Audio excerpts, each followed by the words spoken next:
Hi, everybody. Oh, things are getting very dark. So, yeah, I was watching Candace Owens' video. I've been going through all of these families because the Biggs family, Congressman Andy Biggs, was in that, the allegations of Sascha Riley of being involved in these snuff films. Um, so this is a whole other can of worms. This is getting real dangerous. I mean, it's all connected. I mean, this is the thing. Candace Owens was saying that it all keeps on coming back to child trafficking, and yeah, it's all over the place, and it's not. I mean, it's from the sugar babies, if you want to call it, the beauty pageants, the uh, debutante parties, or the the type of things with uh, Virginia Giuffre and the Jeffrey Epstein and all these yacht parties and stuff. Because Virginia Giuffre was in that sex trafficking of a 14-year-old. I mean, I hear all the time people confusing stories and confusing timelines. A Virginia Giuffre started working at Mar-a-Lago. She was 16 years old. By the time she met Jeffrey Epstein, she was 16, 17. She had been liberated from the sex trafficker, Ron Eppinger, before and she had gotten into that because she had been sexually abused as a child. And this is West Palm Beach, and nobody wanted to deal with it. They're still doing it. I mean, Patriotic Housewife, she's in West Palm Beach. This crap is still going on. I mean, until we clean up the courts and the judicial system, which includes law enforcement. I mean, this is my thing for all of the military people, all of you vets. This came up with the Mitch Snow, and I mean, particularly Nate from Valhalla. He should be ashamed of himself for attacking. And now he's saying, "Look at the poor disabled vets." I mean, Valhalla, you're a schizophrenic. One moment you're spitting on Mitch Snow, who has just been, the poor guy has been victimized right and left. He's been the victim. I mean, this is something that I go around and around and around with the domestic violence people. I mean, that's under the domain of the feminists. The men don't get involved with that. Well, there's the protective, the father's rights groups, patriotic dad. He's an abusive father and just wants to alienate the children. And, for him, women and children are his property. So this goes back to the very, very first demonstrations I went to when I got back to the United States after my own case in Spain, which I should be able to. I got enough to dethrone the king and queen with that shit. It's ultimately their responsibility to implement the Constitution, just as the king and queen in England and everywhere else. We don't have a king and queen. Therefore, falls upon the ruling elite to be even more diligent instead of more parasitic, which they are. And we are going to get into that because with Candace Owens, this brought up the Cattle Barons Ball. I was looking into that. The Cattle Barons Ball was started a couple of years before Dallas came out.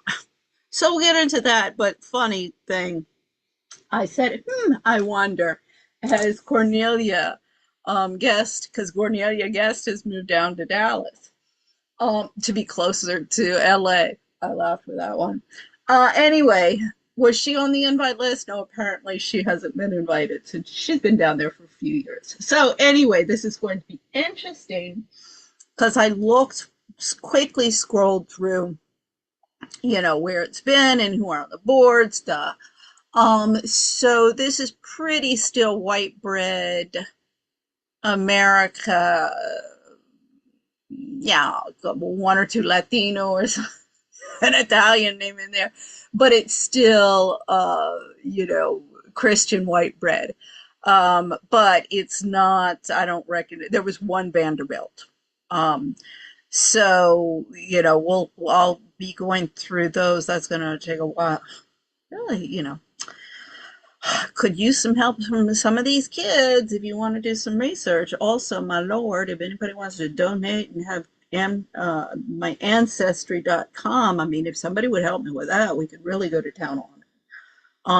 But I do need a membership to stop doing everything manually. My God, it's slow, real slow.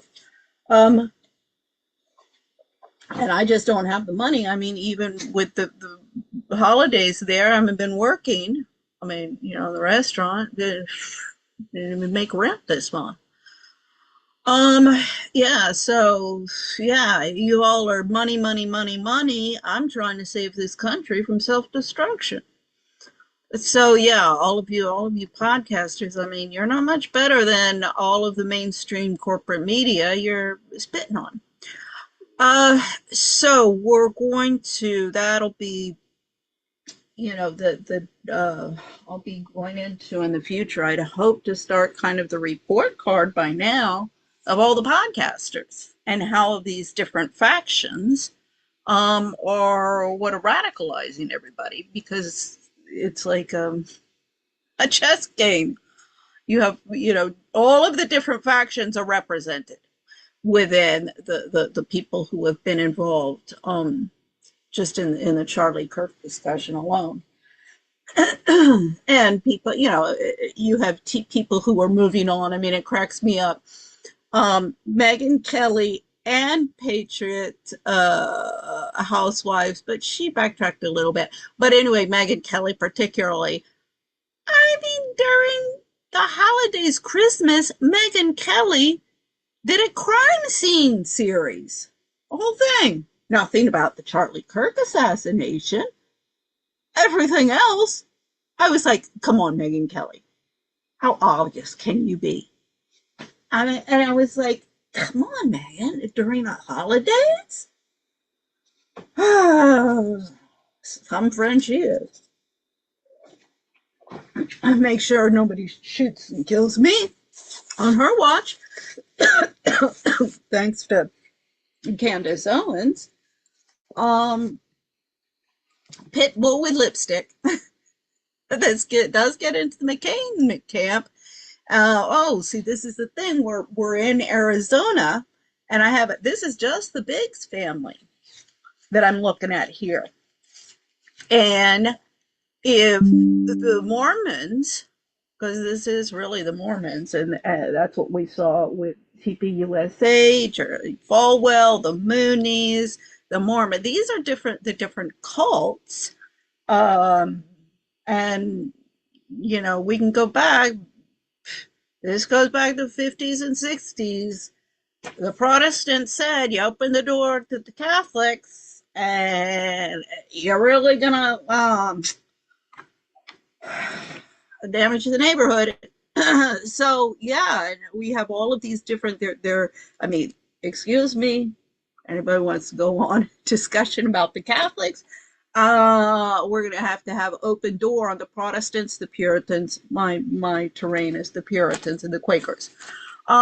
So welcome. This is not some slur against the Catholics. Believe me, between my mother and everything, Southern Europe, Spain particularly, and then South America with Colombia, I got my weapons all cleaned and ready to go.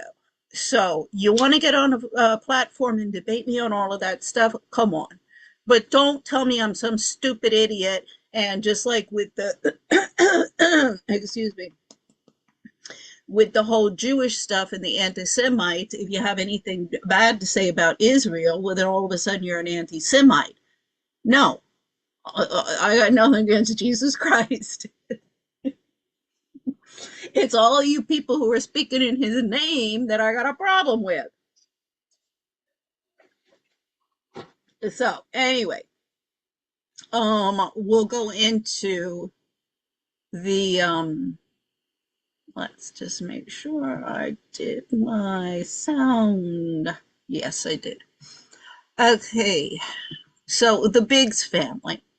Now, I had originally, when I said Andy Biggs, I was like, oh, we knew the Biggs family, or my parents, my mother did, um, in Tucson, and we would go for New Year's Eve. They would invite us to the Skyline Country Club, and we would like. I always remember that's where we'd spend New Year's Eve. I mean, my mother would always entertain, from Thanksgiving on, and we all learned to cook from my mom, but on New Year's Eve we did spend it there. So we so I was, when he got in, I was like, oh, okay, we've been knocking at the doors we in family court reform activists, protective mothers, mothers of lost children. If you go onto my activism website, or Taking Back America for the People, you can see there's a photo of me with a t-shirt, Mothers of Lost Children, standing next to Elizabeth Warren. Yeah, big damn deal. Yeah, okay, so we've knocked at all of the doors. All I have is a long list of names of congressional members, Republicans and Democrats. We're going to have to explain themselves to the international courts, because this is not just family courts. The legislative branch, these guys, all they do is party politicking and pass another law. A perfect example is Louisiana. I worked for a senator from Louisiana when I was in college in the 80s. And this, you think Arizona? I got those guys by the balls. You should see Louisiana. That's even more than Florida. I mean, if I could get a frickin' lawyer or politician to help me, then we could move forward. Or a journalist, expose it all. So anyway, so the Biggs family, I contacted Congressman Andy Biggs' office, and I was like, "Oh, if your sister was named with Melissa, I knew you, and my parents knew each other back in the '60s and '70s. Of course, I never got a response.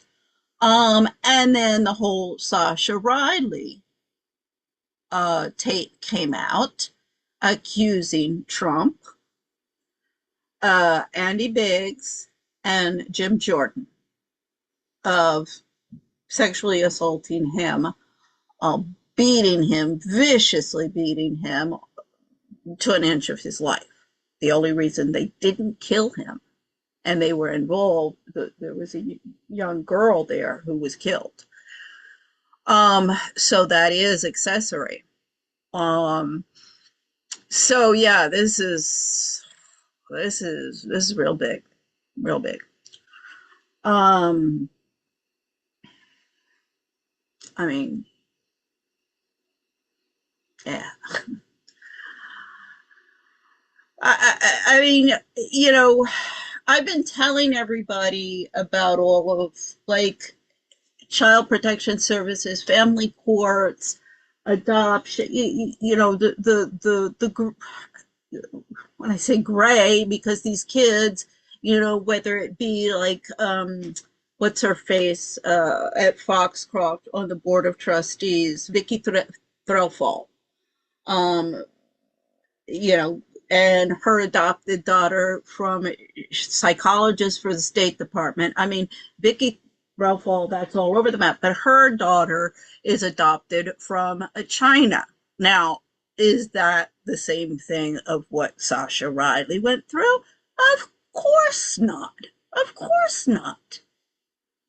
Um, but you know, there we can't just say, well, we don't want to deal with that, and we only want to, well, okay, just to a certain point. No, this is a cancer that just needs to be taken from the root. And that's the only way, and that's going to be just completely exposing everybody. This has just gotten, everywhere I turn, literally. I mean, my mother and my cousin in 2016, when they thought Hillary Clinton was going to get in and I was going to be given a voice. I mean, oh, don't even get me started on that story. But they were terrified that I'd be given a voice and all of this would be exposed. I mean, and my mother, it's with ties, we'll see here in the Arizona Republican Party. Mike Helen, his son Scott Helen, I mean, he produced vampire films.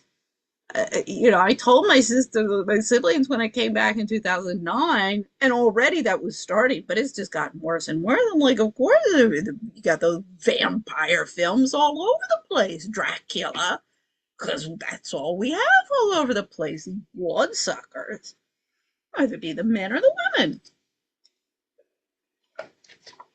And it really has, taken hold, these sadistic um, groups and cults, whether it be within the secular community, within the international development community of the, Jeffrey Epstein was involved in that, but the IMF, the World Bank, the UN, all of those people are part of the Jeffrey Epstein network. And these are nouveau riche, globalist,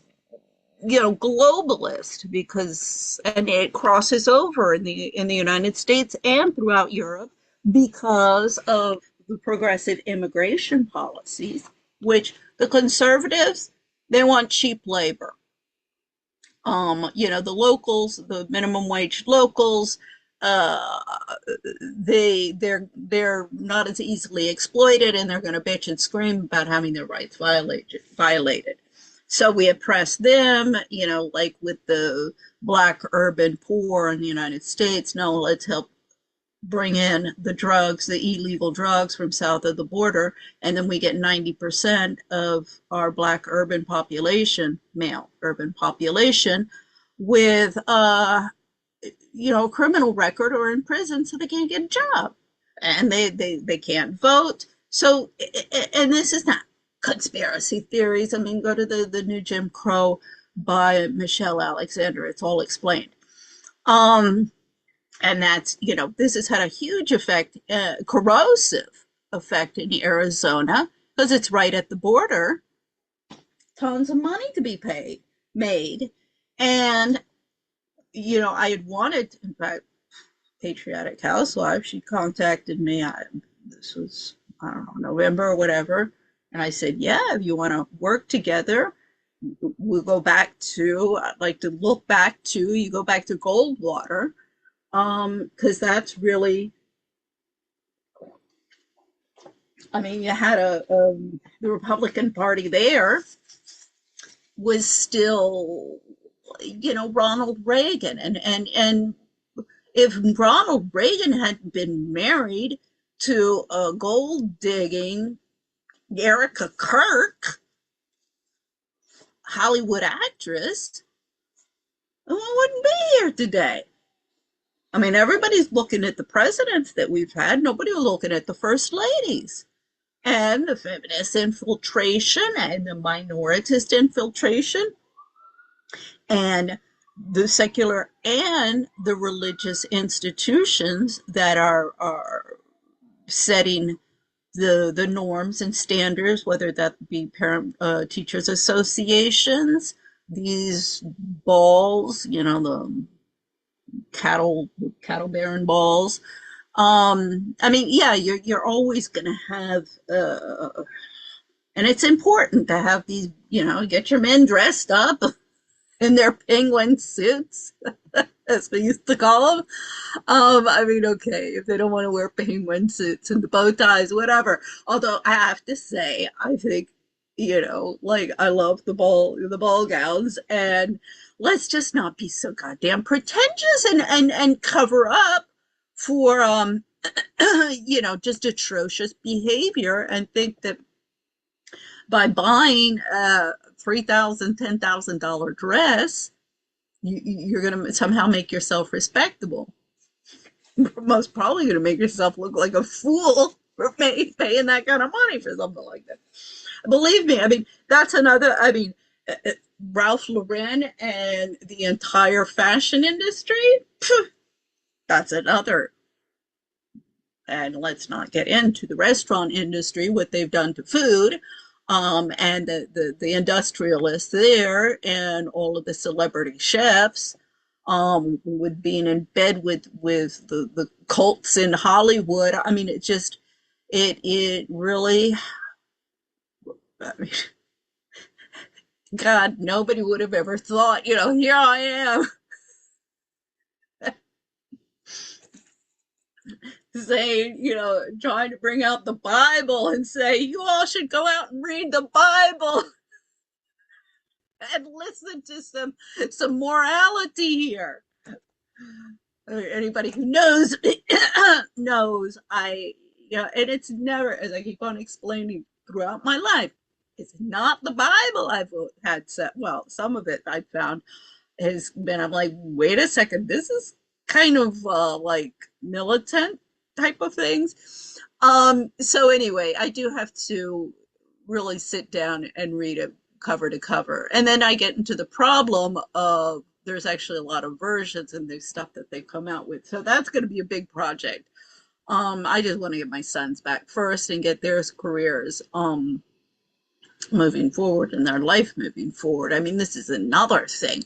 The women out there, I mean, my Lord, if for nothing else, that my sons can find somebody decent, a decent woman to have children. I mean, I have grandchildren.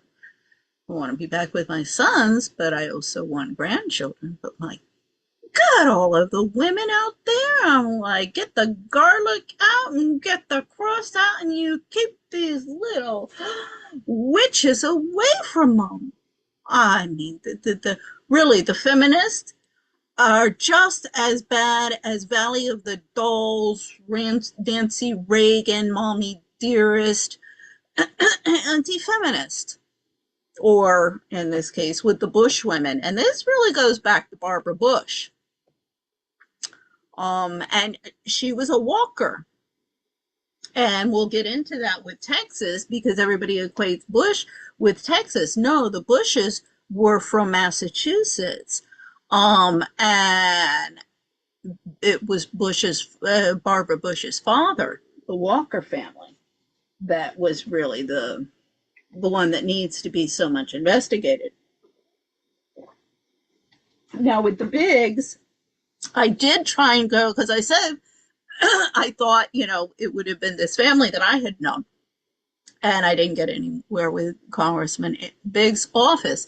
So I started looking into Ancestry and then going back, and I was like, oh my gosh, the Biggs, they came from England. I want to say Hampshire, but they came from England. And this was less the religious group, because you did have into Virginia, these were, how should I, profiteers, people looking to make money. But in the northern, the Puritans and the Quakers, those were the religious colonies, and they certainly didn't come to make money. And it was a total very different history for the Southerners and the Northerners, since from the beginning.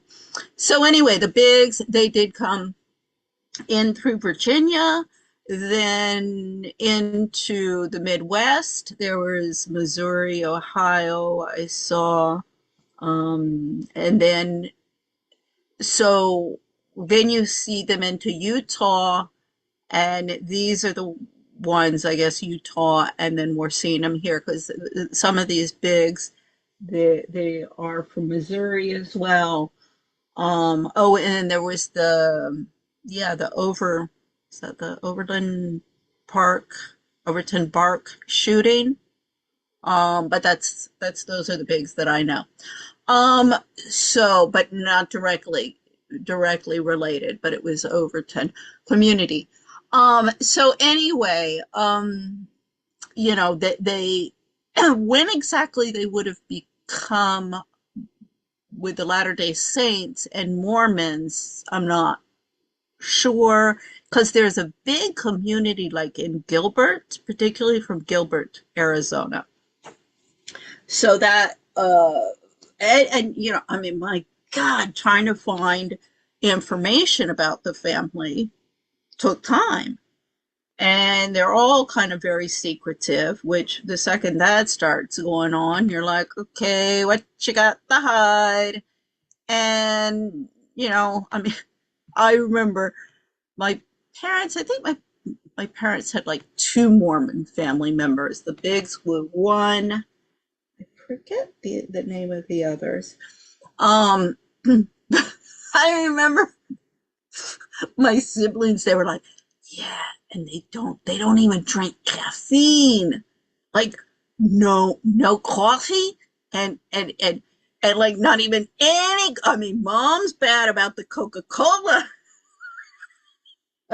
but not yeah. I mean, that means you can't Coca-Cola, I mean tea, like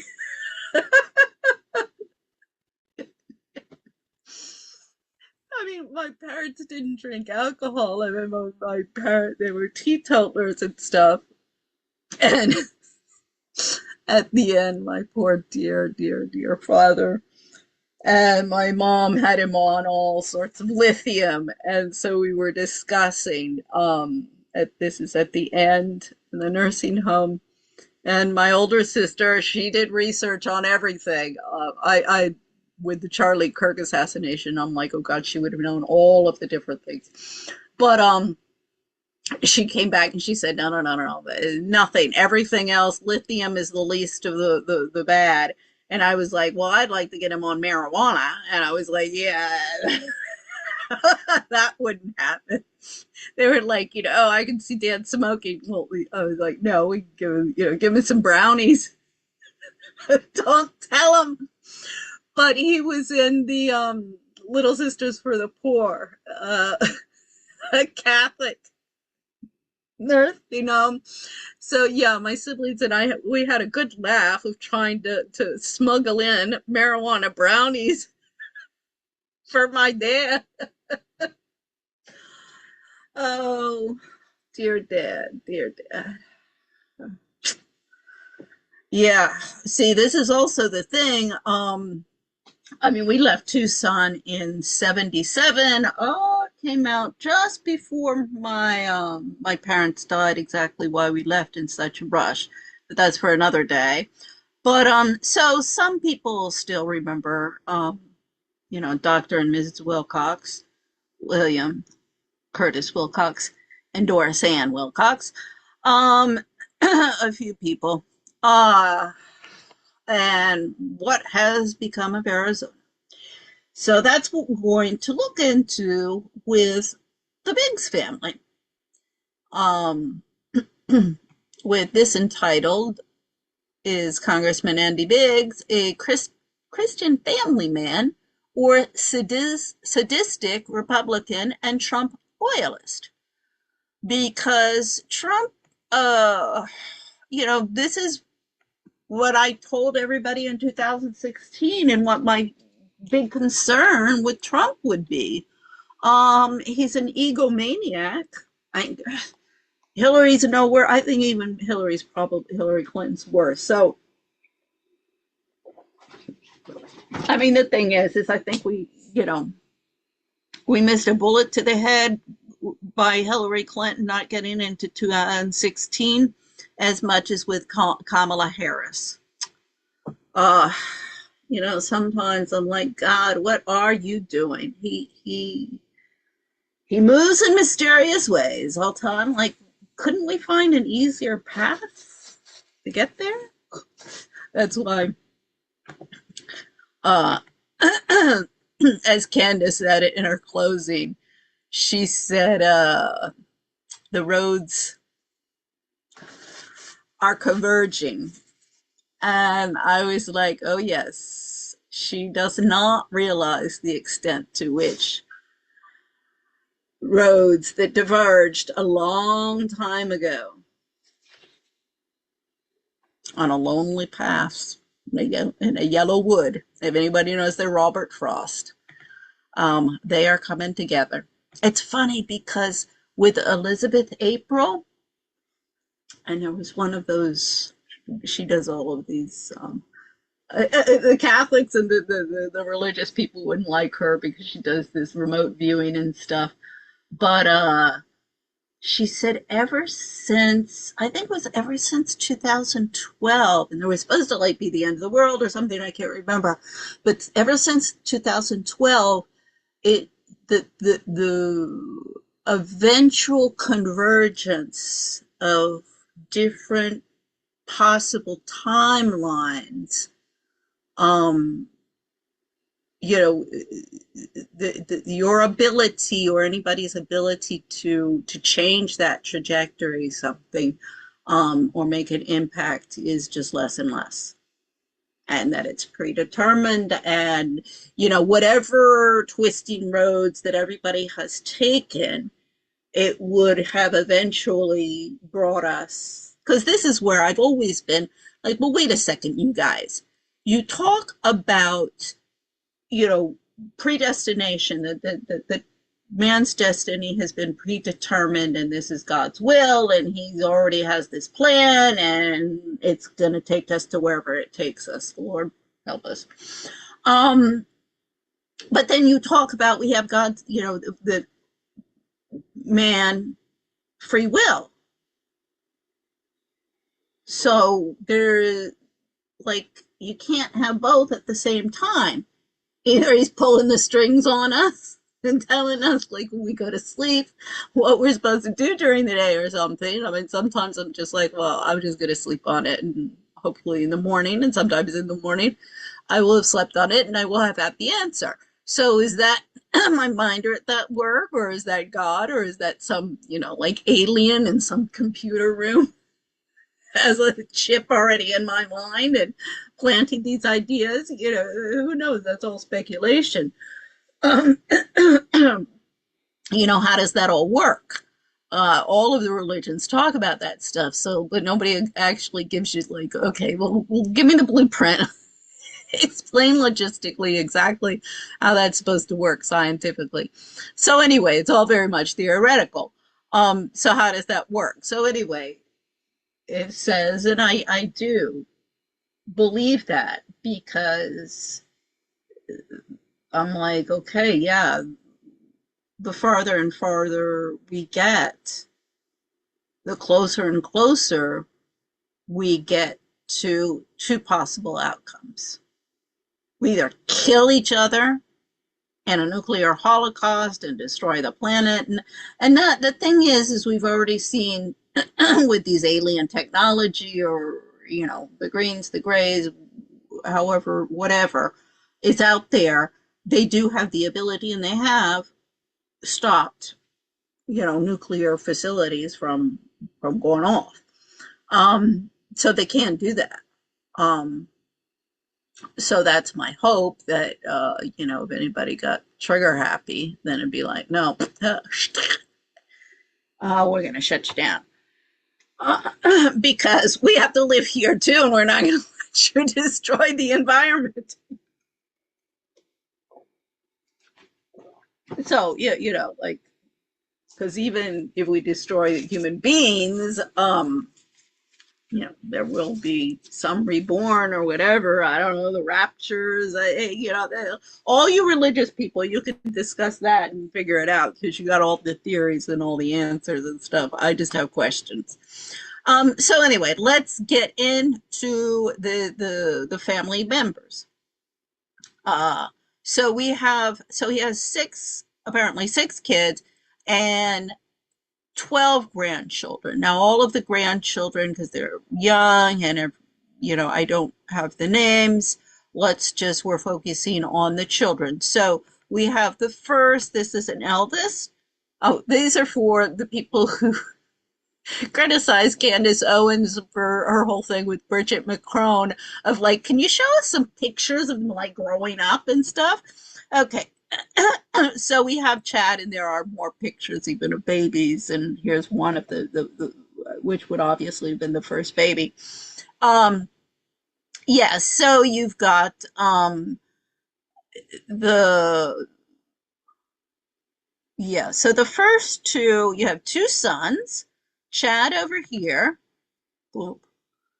which we'll see Chad. Um, he's big. Well, I guess his father's tall, but he's even taller than his father. Because Trump is tall, but Andy Biggs is not quite as tall. So then we have Chad there. Oh, excuse me, Chad here. Oh, excuse me. This is Matthew over here. Matthew here. He was born the first 80.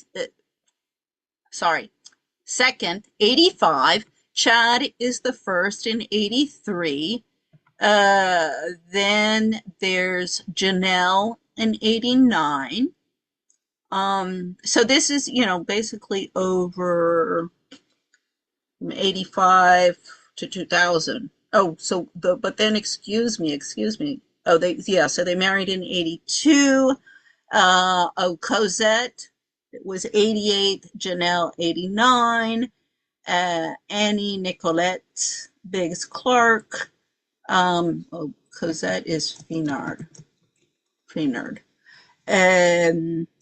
is 94, and then the baby Miley is 2000. So, from their first was 83 to 2000. So yeah, 6 children. So anyway, I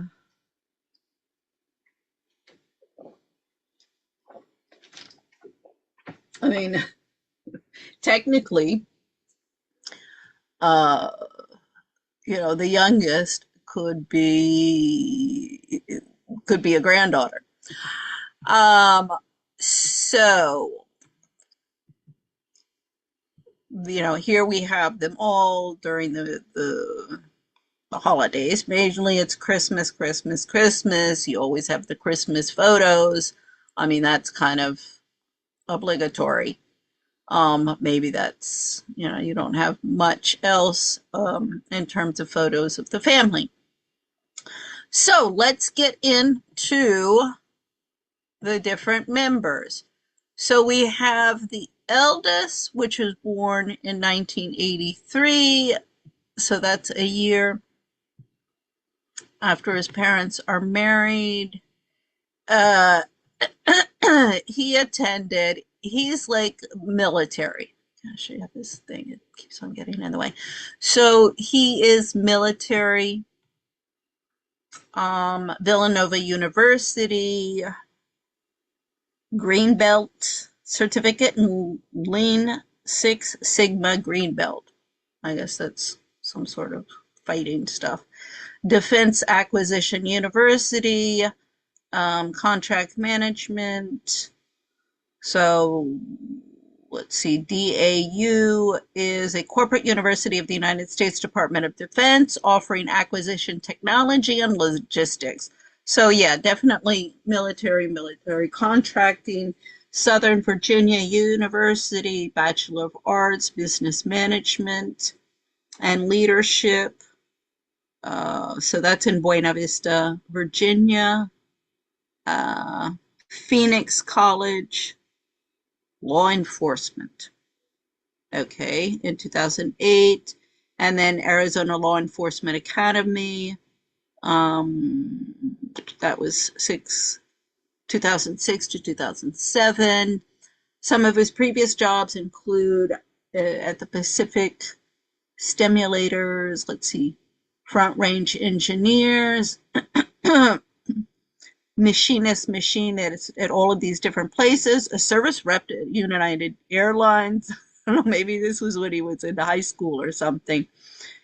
Restaurant manager, investment research analyst intern at Dr. Mark Matheson, police officer, 911 operator of Gilbert, Arizona, a roasting warehouse manager. I mean, I think those must have been things that he did in high school and probably in college.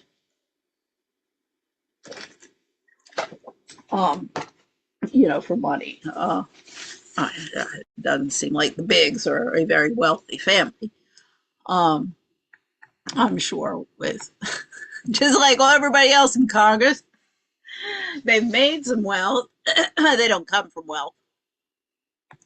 So, let's see. So what I wanted to concentrate really with him on was this, the Cohen and Associates. So this was, he works for them now. And this is a almost $27 million consulting firm. It's based in Arlington, Virginia. Let's see, it serves the national security and public sector. With a team of seasoned professionals, they provide strategy, supply chain management, program management, IT services, performance management, change management, and business process improvement services to help clients achieve superior results. Well, they have definitely been infiltrated, and this is an arm of the military-industrial complex, and definitely the HR department is under the control of the feminist, and they're quite crazy wacko stuff. So we'll see also who has taken over, because it was a company that was started by Brian Joseph Cohen, who I guess was a VA, an Army vet. But in 2019, after a brief battle with brain cancer, he died.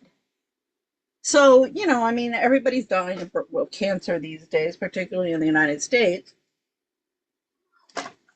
And a lot of it, has to do with our,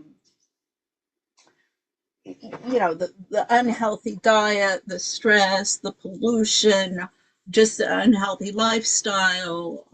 Also, like my older sister, she died early of cancer. And I said to my brother, I said, she was always, just like with my mother,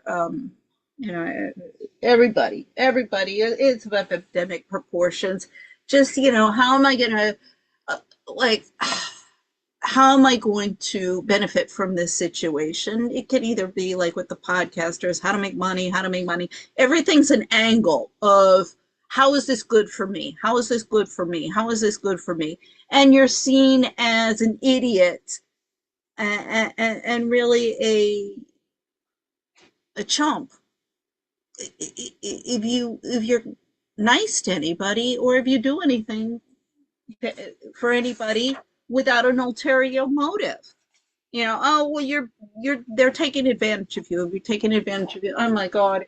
How many times did I hear that? From my ex-husband. And I'm like, no, they're not. I know how I'm being worked. I know when I'm being worked. I'm not going to let anybody work me. If I do something, it's because I'm going to do it anyway. They don't have to work me. I always wanted to add, yeah, you're just jealous because you're the only one, who want to working me all the time. See, this whole thing, and it gets into the marriage and the family and the home. It's very, very self-destructive, and it's everybody. That's the norm. You're considered, autistic if you don't agree with their rah rah rah kiss and fake and phony bullshit. That's why everybody, like, every time I turn around, autism. I'm like, take your freaking autism and shove it. Oh God, that whole bullshit.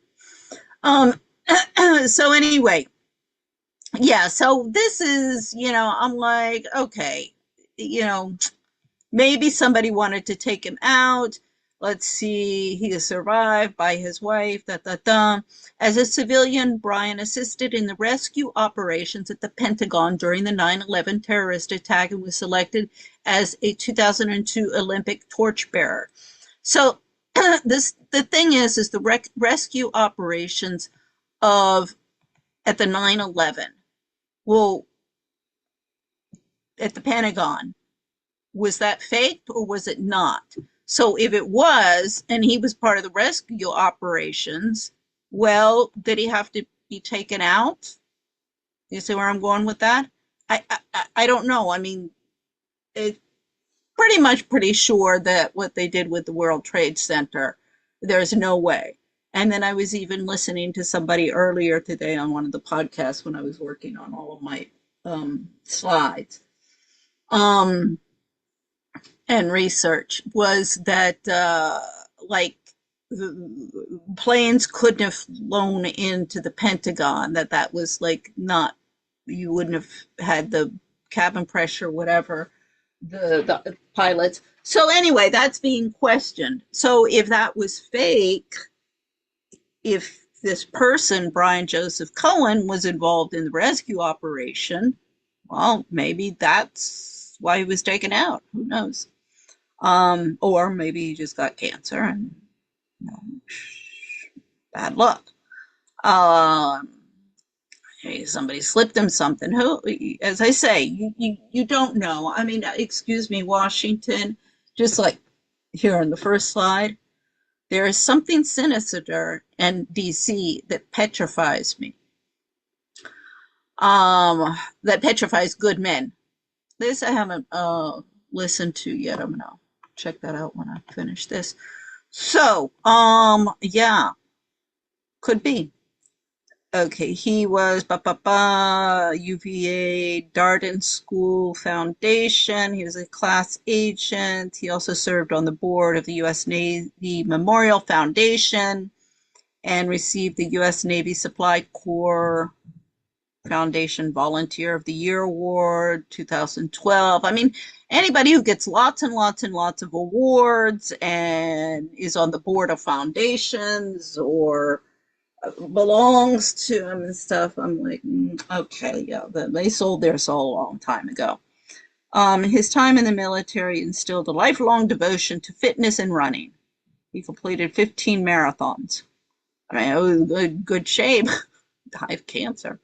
He loved playing poker and Scrabble, watching Washington Capitals hockey games, and masterful grilling on the big green egg. I don't know what that is. Grilling on the big green egg, all with friends and families. So, let's see if we can. What is big green egg? Oh, it's a smoker. Okay. Okay, it's a type of smoker. He must have really enjoyed grilling. And I'm assuming, unless it's something else, that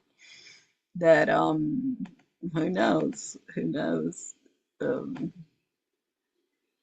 I think that's it. Instead of, ooh, there's some stuff here. Getting dark.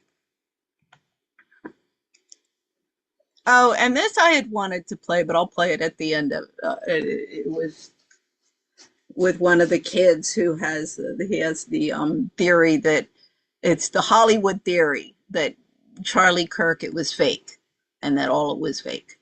But we'll get into the conversation I had with him at the end of it.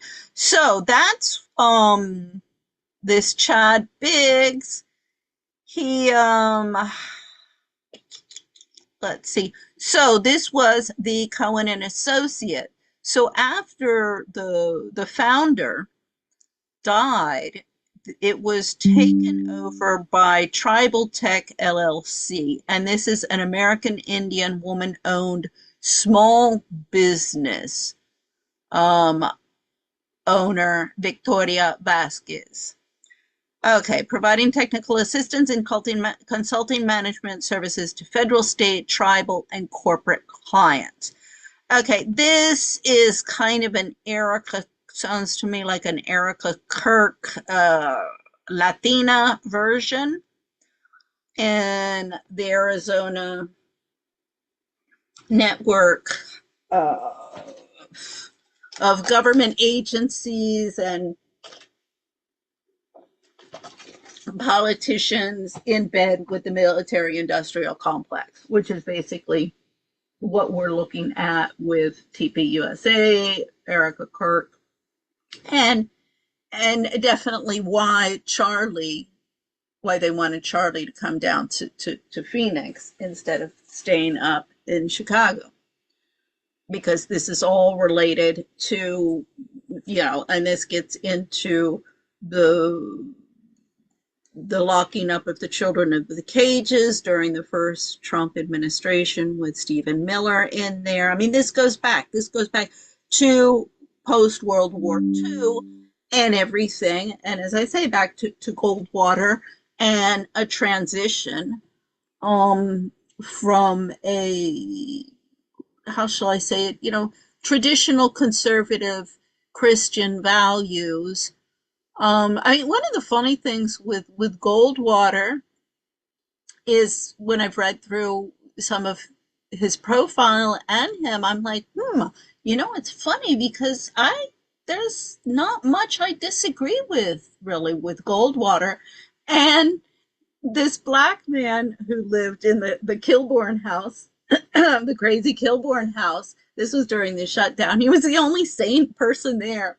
He was a black man who had been homeless. And see, that's again, I'm like, yeah, okay, once again, proof. His sisters, his sisters were in DC federal government agencies or local or federal. I'm not sure. Perhaps local. But I was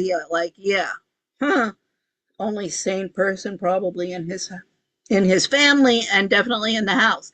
But it was funny because we were talking and he was like, Goldwater was not off the mark. And I was laughing. I was laughing with him. and oh gosh, excuse me. I was laughing with him and I was like, who in the world would have ever thought that decades and decades and decades later, a black man in DC, poor black man in DC, and a cave dwelling, so, reluctant debutante from the 80s would be in, Goldwater wasn't that bad. It tells you how everything has been turned completely on its head. And it really has been turned on its head because there's nobody has been about convictions or ideologies. I think Goldwater was, Ronald Reagan was, but after that, it just, even because you can say, well, that was a facade. Yeah, but at least there was a facade, and I really think with Ronald Reagan, no, it wasn't just a facade.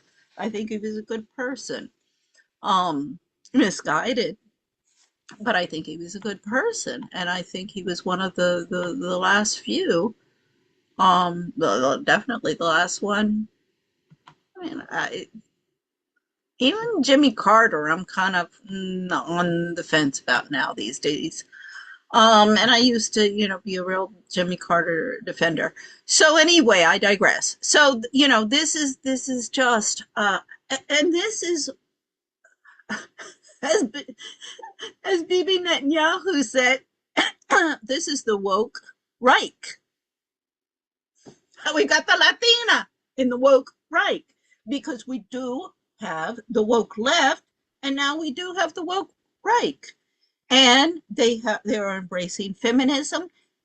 Ideologically, there's not much difference, and you see this in political science. The right and the left, the extreme, they come together, and that's exactly what you'll see if you look into all of these different people, because they're not motivated by anything except power, money, and control. And the 10 percenters in the whole matrix, um they'll sell their souls for $1 million. The wealthy, the 1 percenters, are playing with billions. And I mean, the thing is they're big billionaires. Now we're going to be trillionaires. It's like, you guys, you keep on devaluing your dollar. So you sound wealthier and wealthier and wealthier, but not actually. When I was living in France, I went there the end of the 80s, 90s. And my ex-husband's um, mother would talk to me. Oh my God, she'd start talking to me about old French francs. And I was sitting there like, don't talk to her. And I'm sitting there like, wait a second, we're crossing the border. So we've got the French franc, then we got the Belgian franc, and then we've got the peseta. And then I'm constantly going back and forth to the dollar, because what, of course, how is, like, comparing, because you're constantly comparing prices and stuff. So since we're constantly jumping between those countries and stuff, and I'm still basing it on the dollar, and she'd say old French franc, and they're like, no, just take a zero.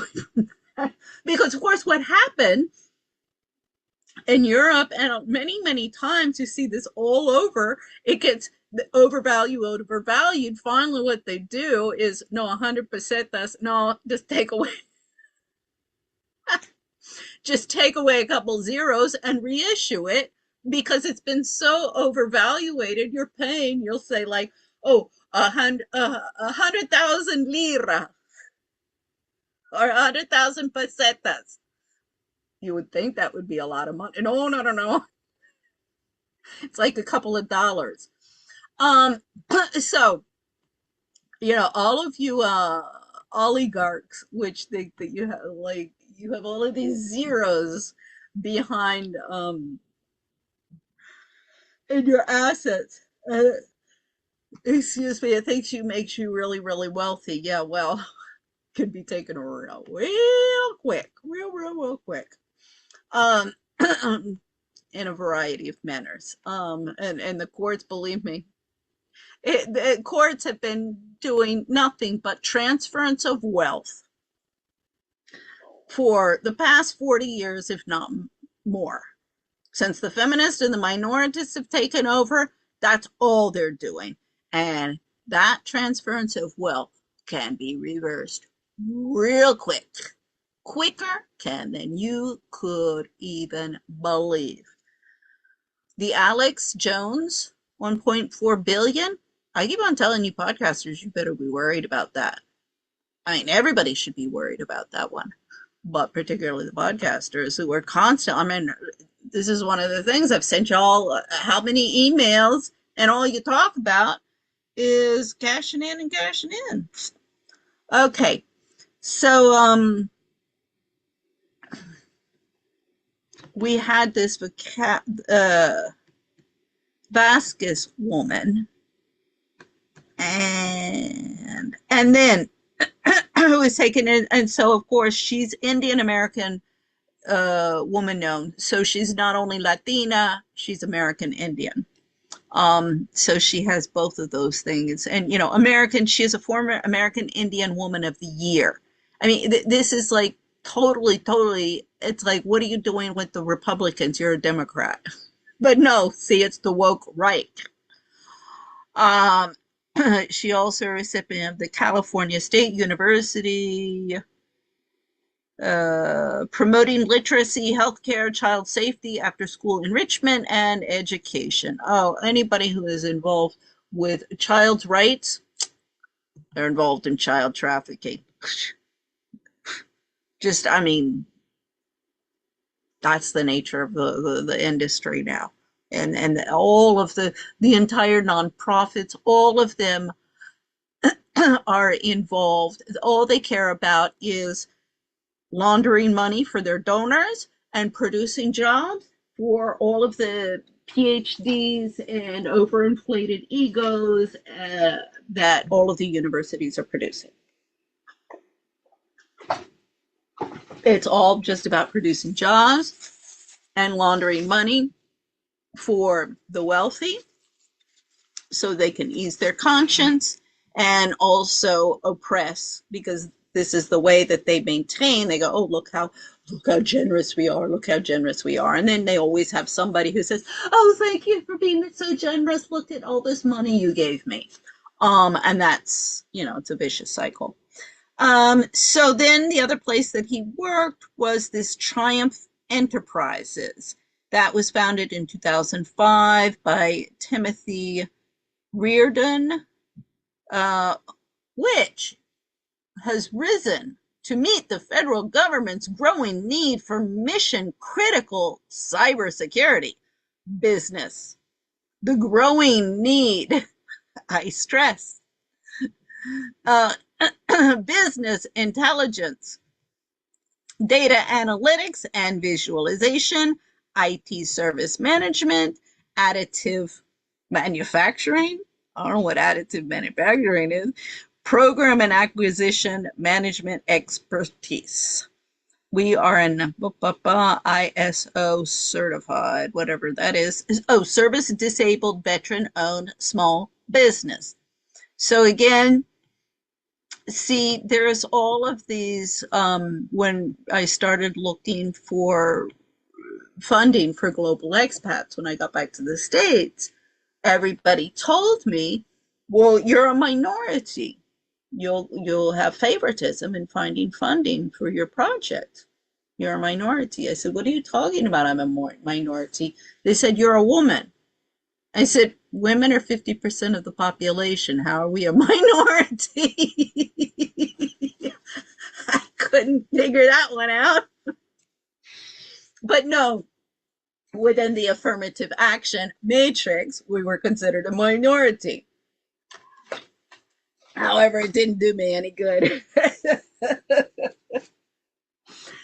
Because I represent white privilege. I'm an opting in homemaker. Yeah, no. Then they got gotcha on the other side. No, we're not letting you in. And then, oh Lord, I wanted to clean up the courts and I'm going to denounce the corruption and I'm going to denounce, all of the decadence.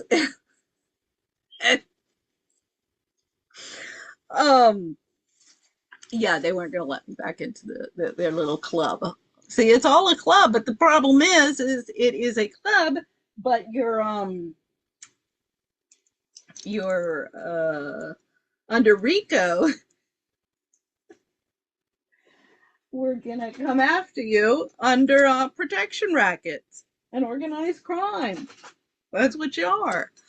So, okay, Timothy Reardon joins the Humane Rescue Alliance Board of Directors. Oh, my Lord, a friend of Cornelia Guest, animal rights. Once again, the woke right and woke left join together. And see, this is Cornelia has always been like, this is why it was like, well, wait a second, she's a conservative Republican, same can of worms with Cindy and Meghan McCain. Although Cindy McCain, she became an ambassador, one of the American ambassador to the UN, or UN ambassador. So I was like, oh, she defected. She defected to the woke liberals. Well, her daughter still remains within the Republicans, but even though she can't stand Trump and she's denouncing Trump. She's become buddy buddy with Tulsi Gabbard. So she's kind of, yeah, she's like Megyn Kelly, you know, as they say, blow with the wind, blow with the wind. These ladies, even with the biggest hurricane this planet has ever seen, those ladies would still stay standing. Um, so the Human Rescue Alliance announces election of Tim Reardon to serve on its board of directors. Um, so yeah, let's see. His career in national security began with 10 years at the CIA. What could go wrong? Followed by numerous executive leader positions at Lockheed Martin and Leidos. Okay, yeah, military industrial complex. Graduated with University of Virginia, bachelor's degree in economics, and George Washington University with a master's degree in systems engineering. I have lawsuits against 5 different departments at GW. It's my alma mater. One of them is the econ department. If I could just find a lawyer to help me. Oh, and I mean, the president, Matt LeBlanc. Oh, he's long gone. But he got a letter from me, an email. Anybody who got an email, they ignored me. They were served. I told all of the victims to the courts when I hit that send button on my emails, when I finally finish them up, and I'm like a fuck you email to all of these different agencies and all of these different assholes who think they're God's gift to the world, and they got their heads up their ass so far you can't even believe it. When I hit, I'm like, served. Because that's what they do to us with their malicious litigation. They come and they hand you those papers, and you're like, I don't have money for a lawyer. I don't, like, what am I supposed to do with this? You have been served. And I'm like, when I do that to these guys, I tell these ladies, I'm like, you have been served. You want to ignore me? Go ahead. Go ahead. The day I get you in court, the day of, and when we get to the end of the line and you have to explain yourself, screw you. Screw you. Then you'll be reading that goddamn document that I sent you, and you'll be shitting a brick. Tell me I'm a stupid idiot. We'll see who's stupid. Okay, we're thrilled to have Tim Reardon join our board, said Lisa Fontaine, president of CEO of HRA. I don't know who she is. Definitely worth looking into. Oops. Oh, I lost one of the buttons on here. Okay, we'll do that later. Okay, his broad leadership experience and his knowledge of technology and logistics will help expand our animal transport programs, adoption efforts, and disaster response activities. With his deep love for animals and support for our mission, I know Tim will be instrumental in helping make the world a better place for animals and the people who love them. See, the thing is, it's like, oh God, if you people cared half as much about children as you did for animals, we wouldn't be in this mess.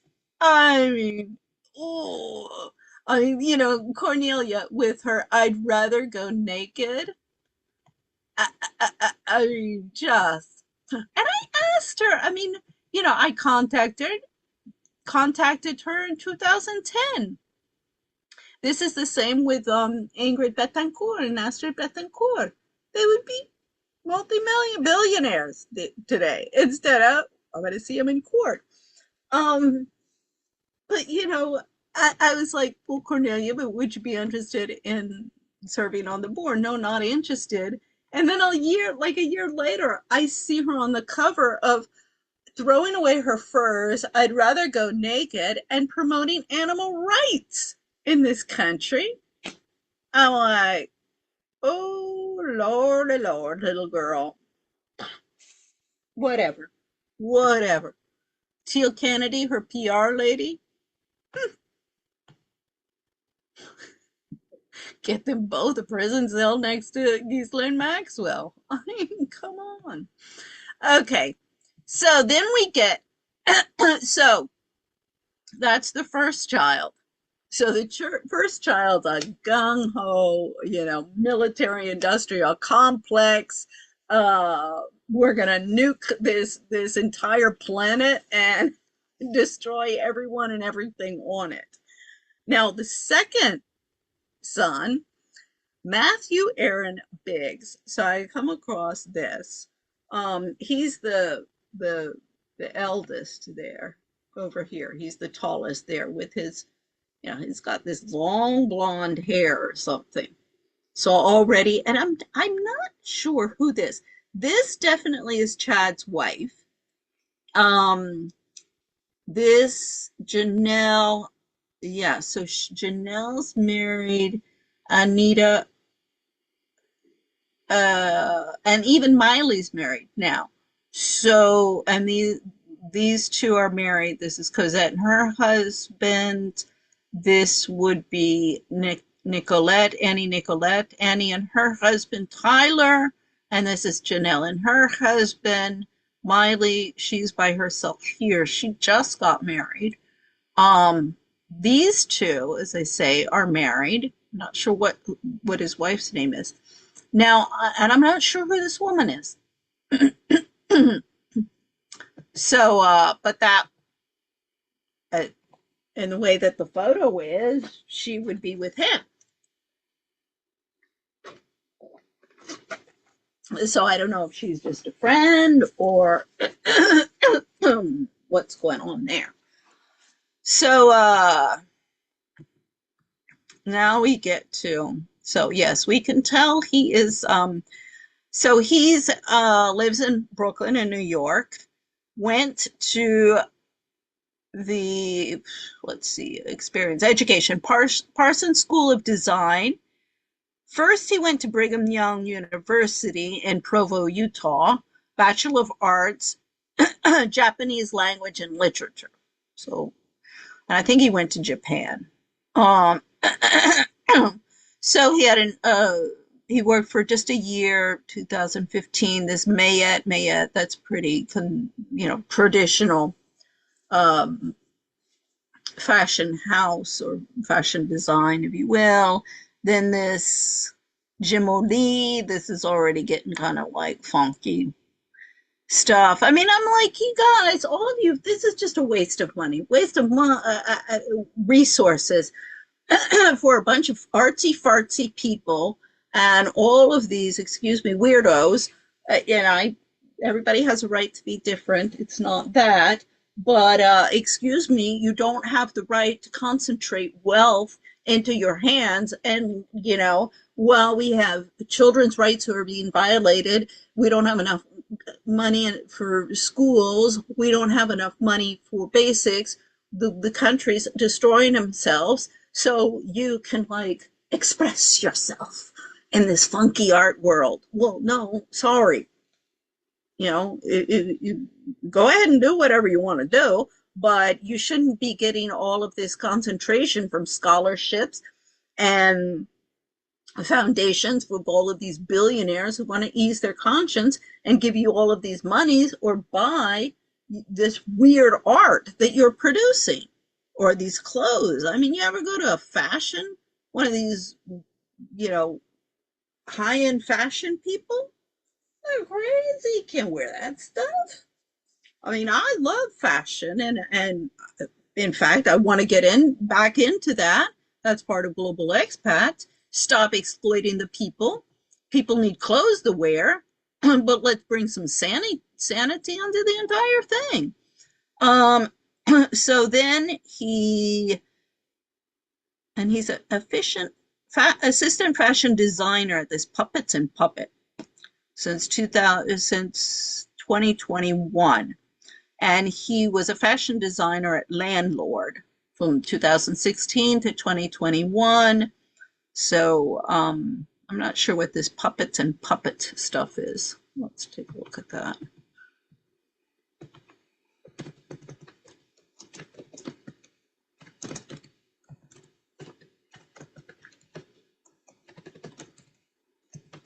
Sorry, I should have looked at this. Puppets and puppets designers. I think I'm getting better at my sharing. Baron Coleman is also challenged sometimes by this stuff, although he has more sophisticated technology than I do. Okay. Puppets and Puppets is a New York-based fashion label founded in 2018 by Carly Mark and Ayla Argentina, but it's now run solely by Mark. Okay. Is an American contemporary artist and writer working in a variety of media, including sculpture, painting. She is known for creating works that relate to commercial food packaging, specifically Haribo gummy bears? Huh. Oh my Lord. What, she can get money and to invest in all of this shit? And I can barely find her a minimum wage job because I represent white privilege. And believe me, I mean, that was one of the things, the textile industry in Colombia and South America. I was furious about the way that all of these workers are being exploited, and they do some beautiful work. And it's intellectual property theft, the way that designers have been stealing all of these indigenous designs for decades and decades. I think Ralph Lauren was one of the original of that with the American Indians. Okay, so anyway, yeah. Okay. For British Vogue. See, it's all this. I mean, of course it was a protection racket before. However, one could argue that it was a why is this doing this here? It was for the protection was for white American, WASP Americans, because that's what we were. We were made up of. And when the foreigners came in, well, no, we didn't want to come and taking the jobs. So it's always been about jobs.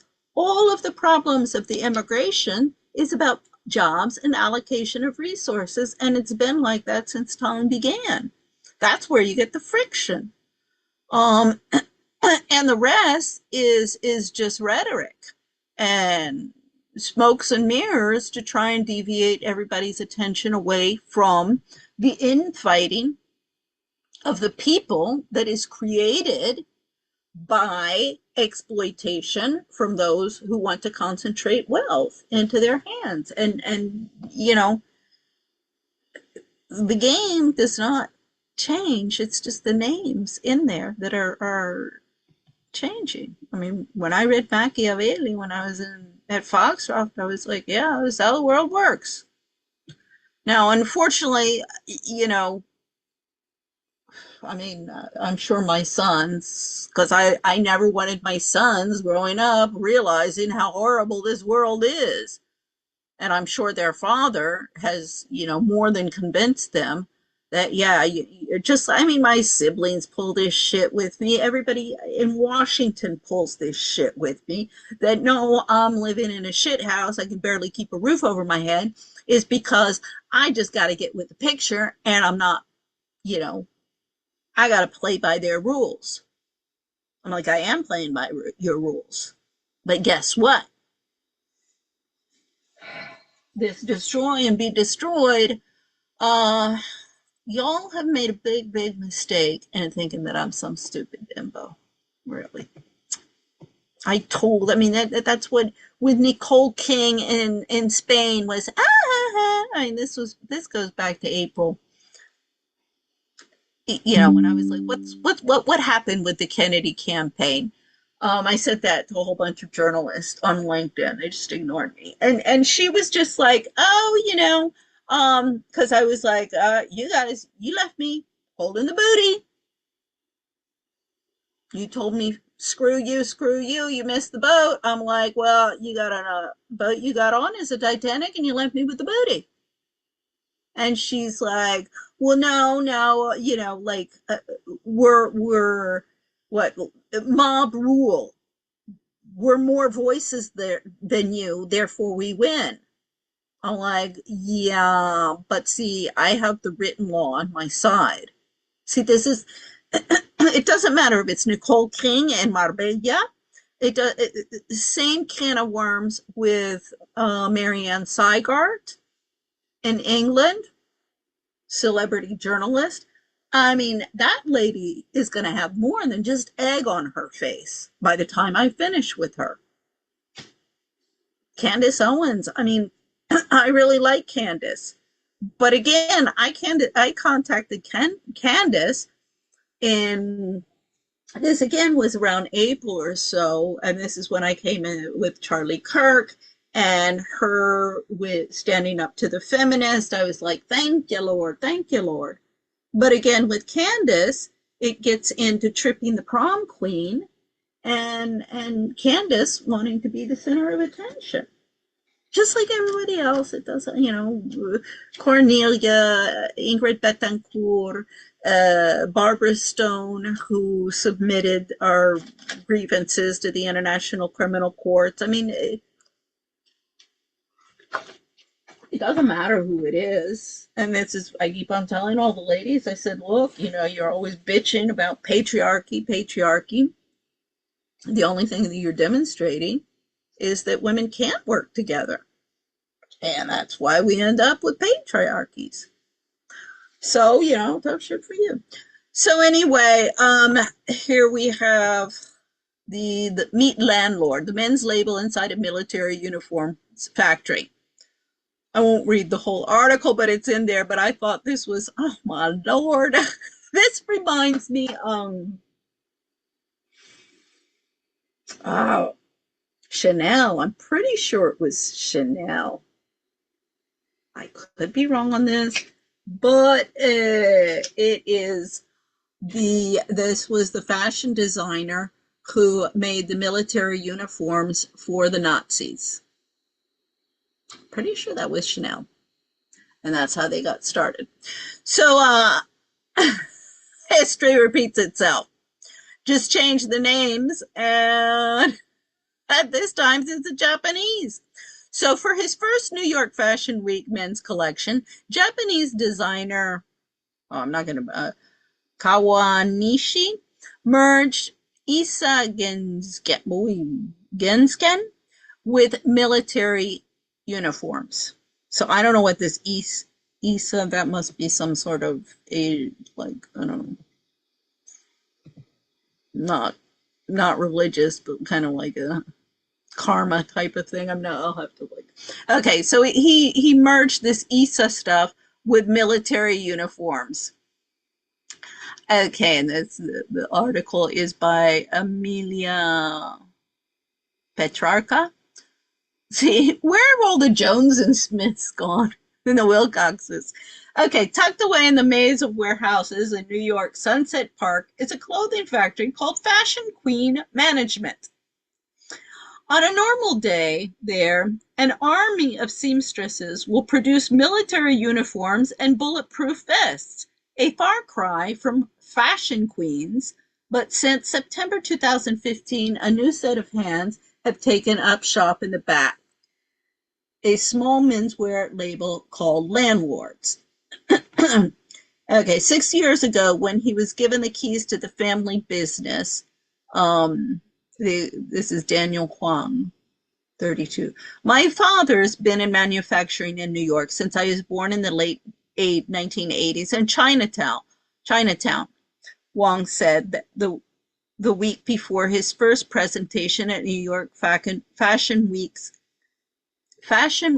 Men's. Okay, but Everything fashion related went overseas. So right now we're doing military contracts. I've always liked fashion, though, and have wanted to do something on my own. Okay, he attended the Parsons MFA showcase out of curiosity with a friend, and there he met landlord's creative designer, Kawanishi, 29. See, even Parsons is partnering up with the military industrial complex. I mean, when I read that, oh gosh, I've run out of water, everything, tea and everything. Okay, so, yeah, like, okay, Kanawashi graduated from Central St. Martin's in 2011 and got a scholarship through Uniglo to study at Parsons. See, all of these people with scholarships and all this money being thrown into the, I love it, fashion designers to make military uniforms so they can go and assassinate Charlie Kirk and blame it on some kid. Okay, so yeah, this was a very interesting thing. However, what really, like, I was like, whoa, what is this? So then on his Facebook page, I couldn't understand. It says Facebook, Charles Xavier Seslav. I was like, why is it called, what was that his name when his name is Matthew Biggs? I mean, I don't even remember when I started my Facebook page. I don't know. I guess you can give yourself, put in whatever name that you want or something. So anyway, I was like, well, who is this person? So I Google it. And this has to do with a person or a personage in Pale Fire, which is a novel by a Russian, Vladimir Nabokov. And so this is a 1962 novel. The novel is presented as a 999 line poem titled Pale Fire, written by the fictional poet John Shades, with a foreword, lengthy commentary, and index written by Shades' neighbor and academic colleague Charles Kenbot. Okay. Where was this? Okay.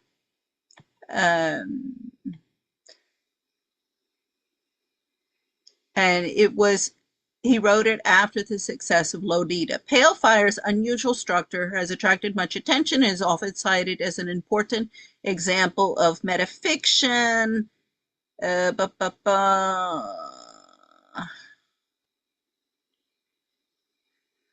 Okay, so this what was interesting is this King Charles person.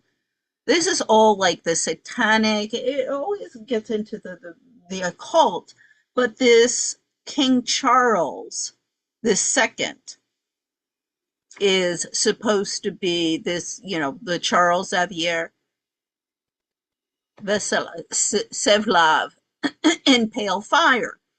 However, when I was looking into, well, then who is this author and what's this Lolita? We've got the Lolita Express.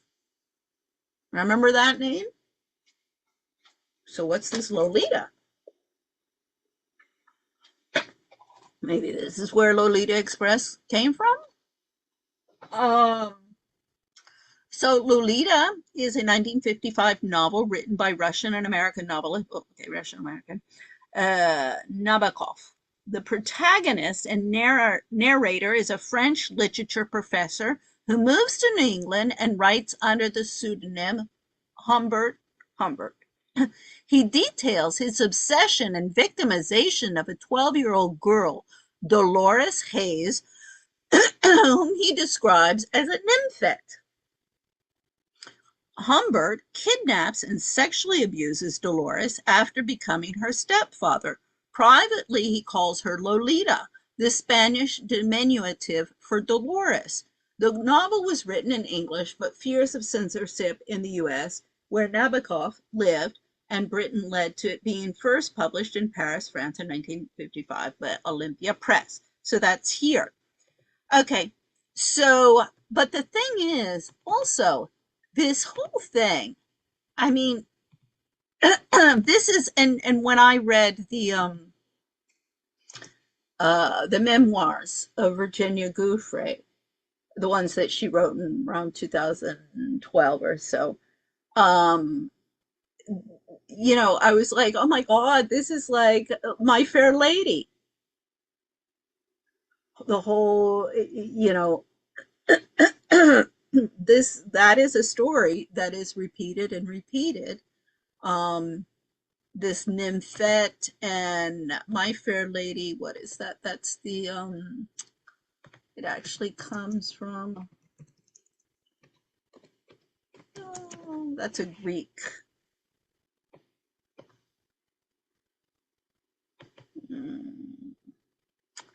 It's the same, I mean, yeah, from Pygmalion.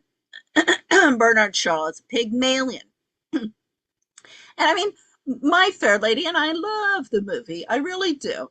And I absolutely adore Audrey Hepburn. But it is,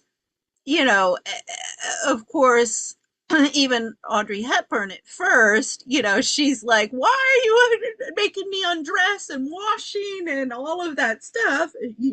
Of course, she's like, I'm a good girl, I am. I'm a good girl. And, her intentions, like, of course, he wouldn't have been an honorable. I mean, this is, as I say, Hollywood. You're making it not just PG, but G. So you're not going to have any kind of sexual relationship there. No, he's just doing this because of a linguistic experiment, kind of a Noam Chomsky. Noam Chomsky is a linguist. Noam Chomsky is in Tucson as well. I have mentioned Noam Chomsky in the past. Why is Noam Chomsky, this Marxist communist Jew, living in $1 million home in the Catalina foothills, working at University of Arizona, ignoring me while I'm here in Washington working on labor rights violations? And I'm like, and you got to look at the influence that women's rhetoric is having in society, and he's ignoring me. I'm like, and then this whole thing comes up with Tucson and Arizona and the Mormons who are taking over. I'm like, holy shit. It's not just the wacko Epstein Jewish Marxist connection you got going on there, you guys. Now we got the Mormons. And that goes into another through Trump into that whole scenario. See, it is all connected. This is what networks. I mean, my God, you go online or you go anywhere, and everybody and their grandmother has a networking company. I'm just like, oh my God, you people, you are being taken for a ride. This is the biggest con job. They set up these things. Okay, I'm in a bulk of Venue. I love it. International Square. They'll come in. You all are going to come and you go to the bar and you order your drinks. And here you all are going to just sit together and get together and talk. It's like, this is what we used to do. It's called bar hopping. Like,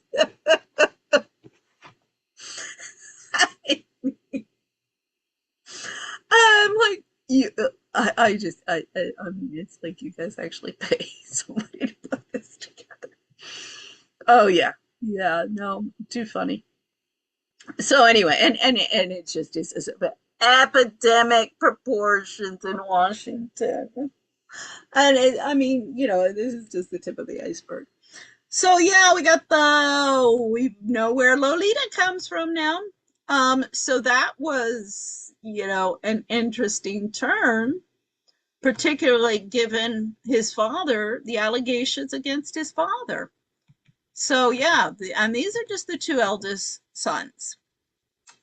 Okay, so Yeah, so here in the slides, I'm already an hour and a half into this, so I won't go into all of the different. Lolita has been adapted as 2 films, a musical, 4 stage plays. I mean, this is pedophilia. 1 completed opera and 2 ballets. Okay, so film Lolita, 1962, musical, screenplay, 74, 1981, Edward Albee. I was like, oh, I loved Edward Albee. Sorry, I've I've got ice, but I have no water.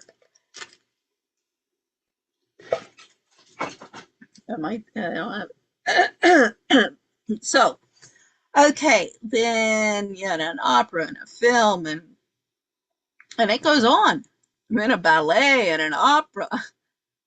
Let's see, derivative literary works. So yeah, this is a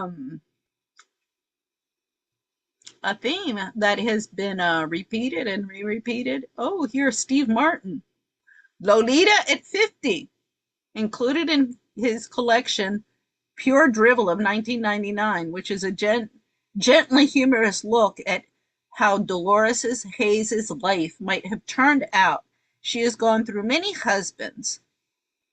So and so writes that in 6 pages, Martin deftly sketches a woman who has known and used her allure for so long, ever since she was 11 and met her Humbert, that it has become her career. Well, yeah, I mean, see, I think it's like, yeah, these are all the old ladies in Hollywood. We all know this story. It's getting old. Yes, because that problem has been around for a long time. I mean, a friend of my mom's from London, her sons went to Hill House School with my brother. That's where King Charles went. She said, "Oh, this has been going on for so long, nothing can be done about it." I was just like, yeah, I agree. This has been going on for a long time, but that doesn't mean nothing can be done about it. I mean, I remind you that Lord Mountbatten, was a pedophile, and everybody knew about it. The FBI knew about it. Everybody knew about it. They were keeping tabs on him. Um, so yeah, all of this has been going on for a long, long, long time, and it just is becoming even more and more of epidemic proportions, but as well, like more and more overt. Like everybody's doing it. Nobody's going to do anything about it. The police are in on it. Everybody's in on it. There's all protection rackets. Um, and I keep on explaining to all of these women, Lauren Bush, Meghan McCain, they have some young children now. Uh, are they going to appreciate it if CPS comes knocking at their door and says, hand over your children? Give us your children. What are they going to do? Oh, here. No worries. No worries. We'll just go and make some more. I mean, I couldn't believe it. One woman told me that an effing judge told her, stop whining about having your children taken from you, lady. Just go out and have some more. The judge actually told her that. Another woman told me, oh, the judge told me that I next time I should hire somebody who had gone to law school. Blaming litigants. I mean, one of the things that's pissing me off with Baron Coleman right now is he even said when he was going through the different documents, I forget what they're called. This is the response. No, it's not the response. Whatever they were responding to. But what do you mean? No, we do not know that this young man shot Charlie Kirk. That has not been demonstrated. Where is the weapon? Where is the, the bullet? Where's the autopsy report? Where is the proof that you have that this person had this weapon at this place and actually shot it? Has his DNA on it? Well, it's his father's gun. Of course, it's going to have his DNA on it. Was it there? Well, perhaps. We don't know because there's some conflicting reports from police. Well, the dogs couldn't find it, but then when the FBI came over and then they said, see, this is also Tyler Robinson's lawyer. They don't care. This is standard fare with the lawyers. People have been contacting the lawyers, and the lawyers are like, go away, go away. Like, what do you know? We know, like, we're in charge here. All they care is, okay, this is what the charges are. They're not looking for any truth. They're not having any investigation. I mean, it's ludicrous because if this had been, say, a wealthy family, you would hire a private investigator and a lawyer and say no. I mean, here they don't have to hire the private investigator. They have everybody doing that online, but the lawyer's not listening to them. The lawyer's just like, oh, is this what you said? Oh, okay.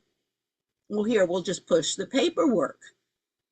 They're not even exploring any options of, presenting an alternative narrative of who could have killed Charlie Kirk.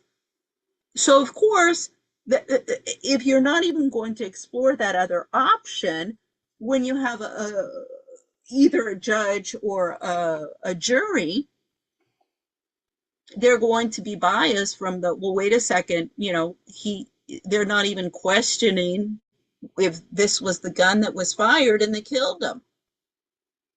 The defense is not even questioning the narrative of the prosecution.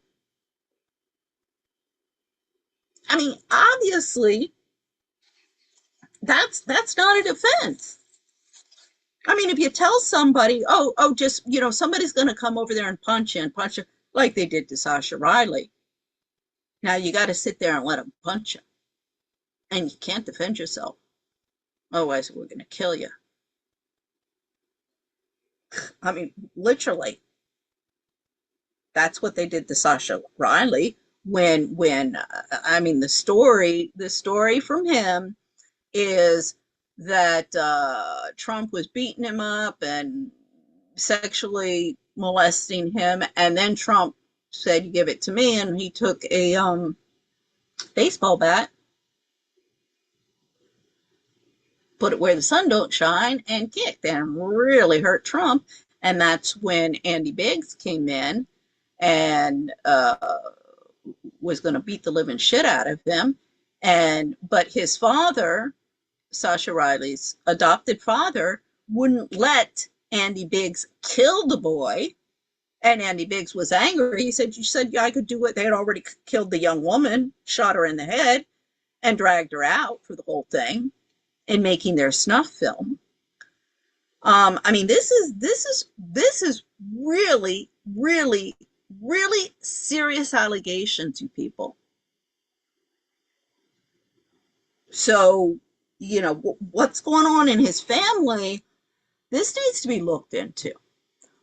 And these allegations need to be taken seriously by everybody out there. This man needs to be listened to, and the people,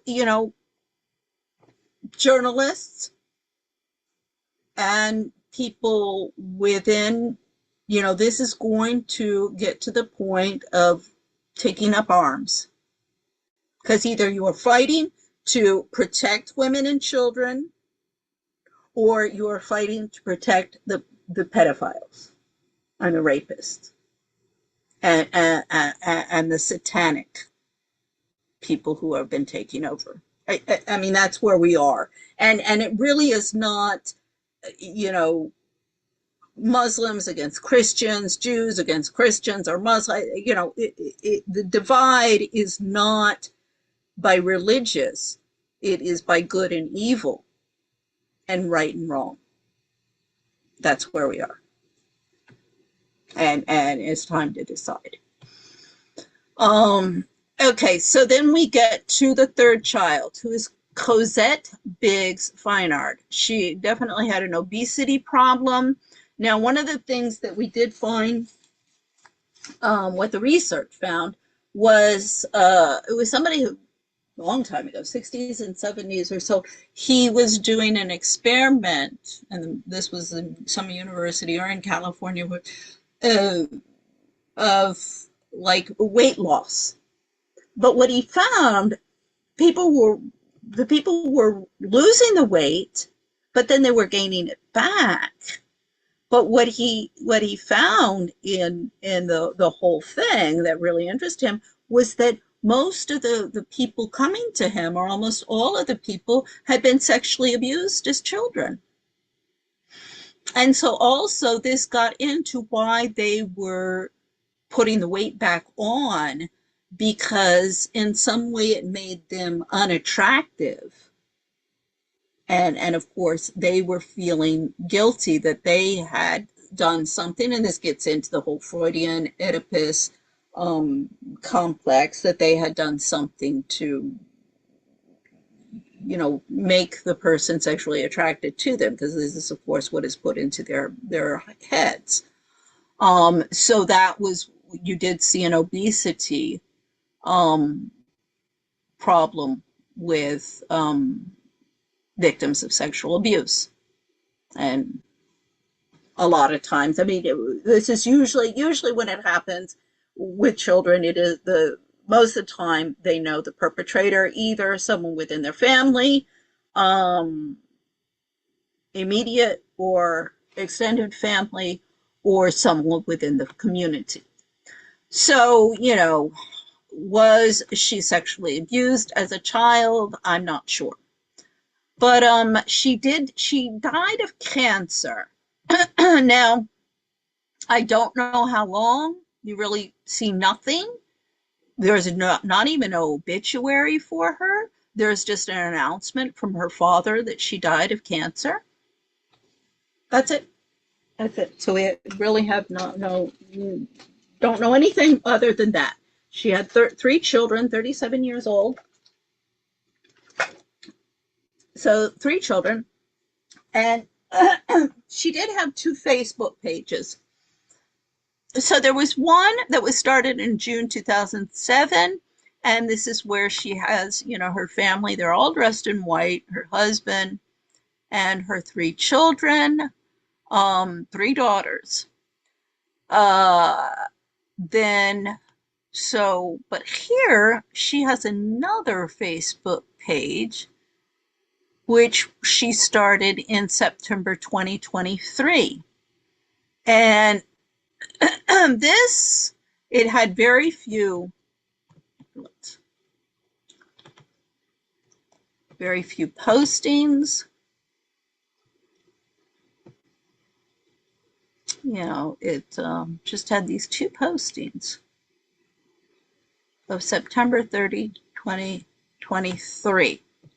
And it's a very different, you know, this eagle with the guns. So I'm not really sure what that, and digital creator.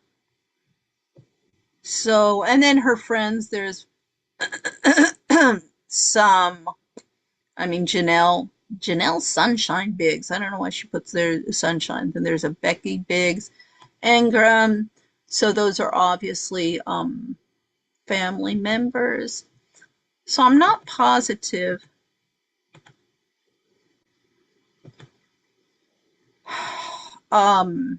what's going on there, but that definitely is a kind of, something's going on. So then on May 2019, this I'm not going to pay. It's like 18 or 19 bucks just to get them at all So this was May 29, 2000, all but 3 Republicans, hopefully on approval as well. See, $18 for 30 days. Yeah. So, no, did I share that or not? Oh, no, you didn't. No, I guess you didn't see that one. Okay. So anyway, this is sharing. Why am I not seeing that? Okay. Um,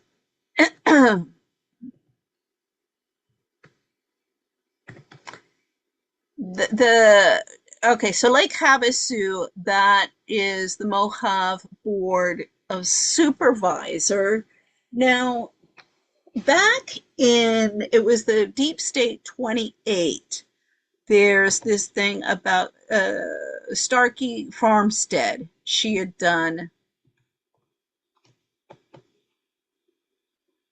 oh no, let's not go to that. I think I put it in the slides here. I thought I included it. Yeah, here it is. Oh no, this was the 34. No, sorry about that. Okay, so anyway, in the Deep State 28, the Starkey Farmstead, there's the video that goes to her coverage of London Bridge and Lake Havasu, and the kind of the sex trafficking and the occult things that are attached to all of that. And but see, this is again Lake Havasu. You know, what were they doing in Lake Havasu? This the Havasu board members, or the, excuse me, the Mojave Board of Supervisors. You know, who are they and what do these people do? You know, why were they there? Because so this means that they were up there at that time, May 19th. Then they moved back down to Gilbert, because this is up in the north of Arizona. So then they're moving back down to Gilbert after that.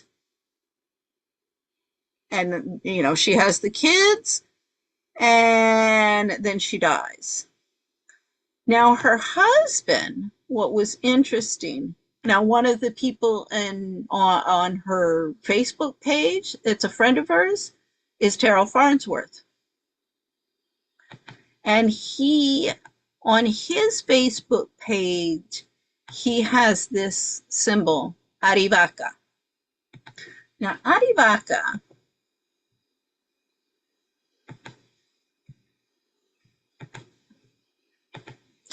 is at the border.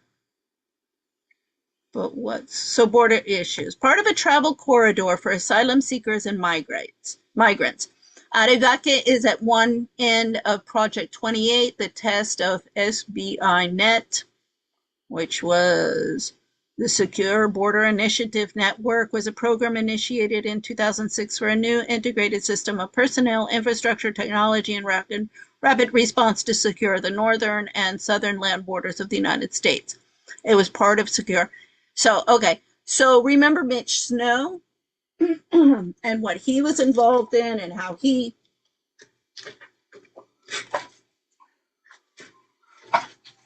ended up at Fort Huachuca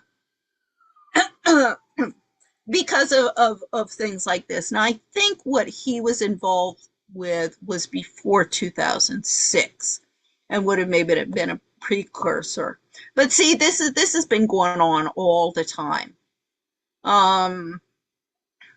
So yeah, it was to involve 98-foot high towers with radar and cameras that sent information to bases in Tucson and cells, I'm sure, is an unincorporated community. Huh. I wonder what's going on there. don't even know about that. Yeah, and then they've had some attackers. Let's see, in 2018, a Border Patrol agent was wounded in an early morning shootout with Mexican smugglers near Arivaca. So it was just interesting to see what does he have to do with the Arivaca? What's going on there? So that, again, as I said, that was on his Facebook page and in his photos. And then we have TP USA. This is Baron Coleman. So you have a link there. I'm not going to pull that up right now because I want to get through all of this.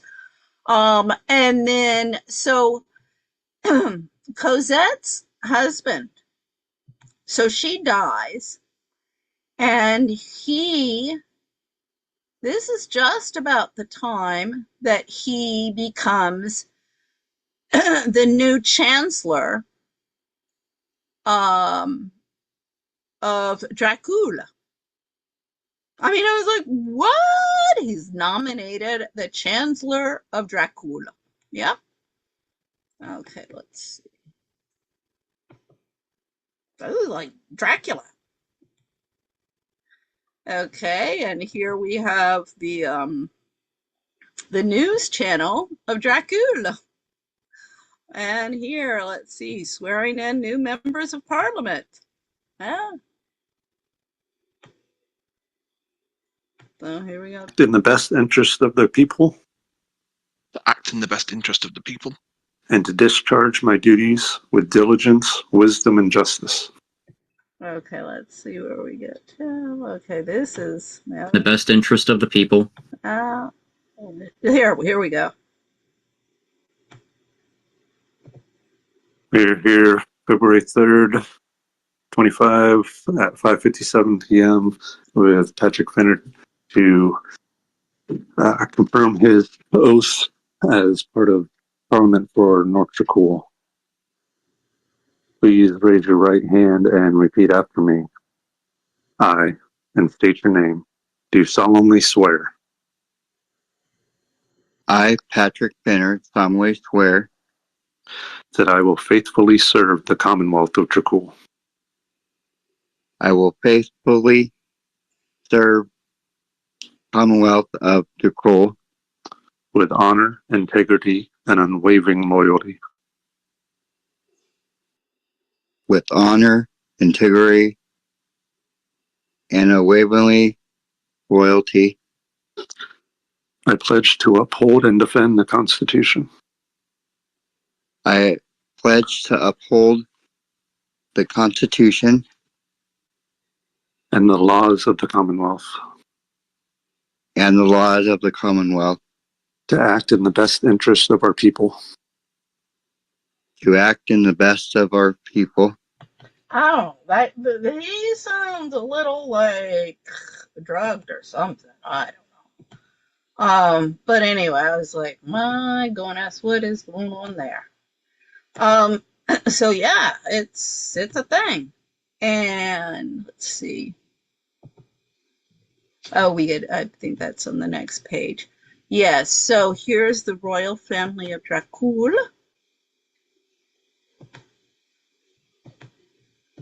We have a royal family about Dracul, the royal family. Here, Patrick Finard sworn in.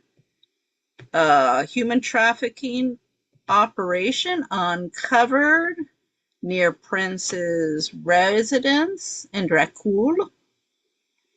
Human trafficking operation at the Royal Thai Massage. On charges of prostitution. Stephen of Dracul addressed the incident, underscoring the harsh reality of human trafficking. So yeah, this is a thing. Seeking citizenship, but also this, like if you pledge allegiance to another country, glad history.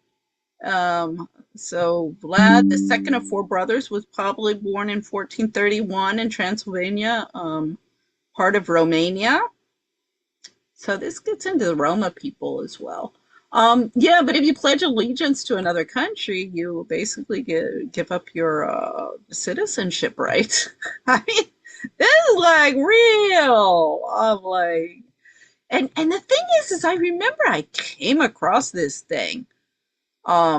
Years ago, they have a judicial about the Supreme Court of Dracul, foreign Secretary of State, Juan Miguez Perez. See, even like these people are becoming DEI, diversity, equity, inclusion of the woke Reich. Yeah, it really is getting a little strange. So yeah, and these are the princesses, and yeah, they've got all sorts of people here. Marshal of the Court. So founded on September 25, 2017, proudly carries the legacy of Vlad Tepes. Fostering a unique and thriving environment with over 110 dedicated citizens hailing from various corners of the globe. Our community is a testament to the shared commitment of individuals working tirelessly to elevate our collective experience. Each plays a critical role in our journey to be better than yesterday. Well, the thing is like my Global Expats project is modeled after the Federation of American Women Clubs Overseas, which was started in 1931 in London by an American woman who believed that enlightened women around the world could do much to promote peace, which I agree with. The key word there is enlightened instead of bench backstabbing bitches. So, like I'm this whole thing about globalists. There's two camps there. Like we had in the United States, good versus evil. Like, yeah, this just you can't. This doesn't mean that anybody has done anything illegal, because I mean this is definitely not illegal to start an organization called Dracul. Little strange, but not illegal. Oh, okay, and yeah, and this Patrick Finard, written a lot of like After Dark. This is by him. He's written several books. I think I have a link to his. Yeah, here it is. A link to the different books that he's written. So let's see, After Dark. What is this? A Wizard, Tales of a Sorcerer. The Angels Among Us. The Rise of the Zombies. So yeah, there's a terrible thing happened to a small town. Zombies have infested, leaving a couple of survivors to fight the zombies. Yeah. So this is not exactly like light reading. So that was very like, what's going on with this guy?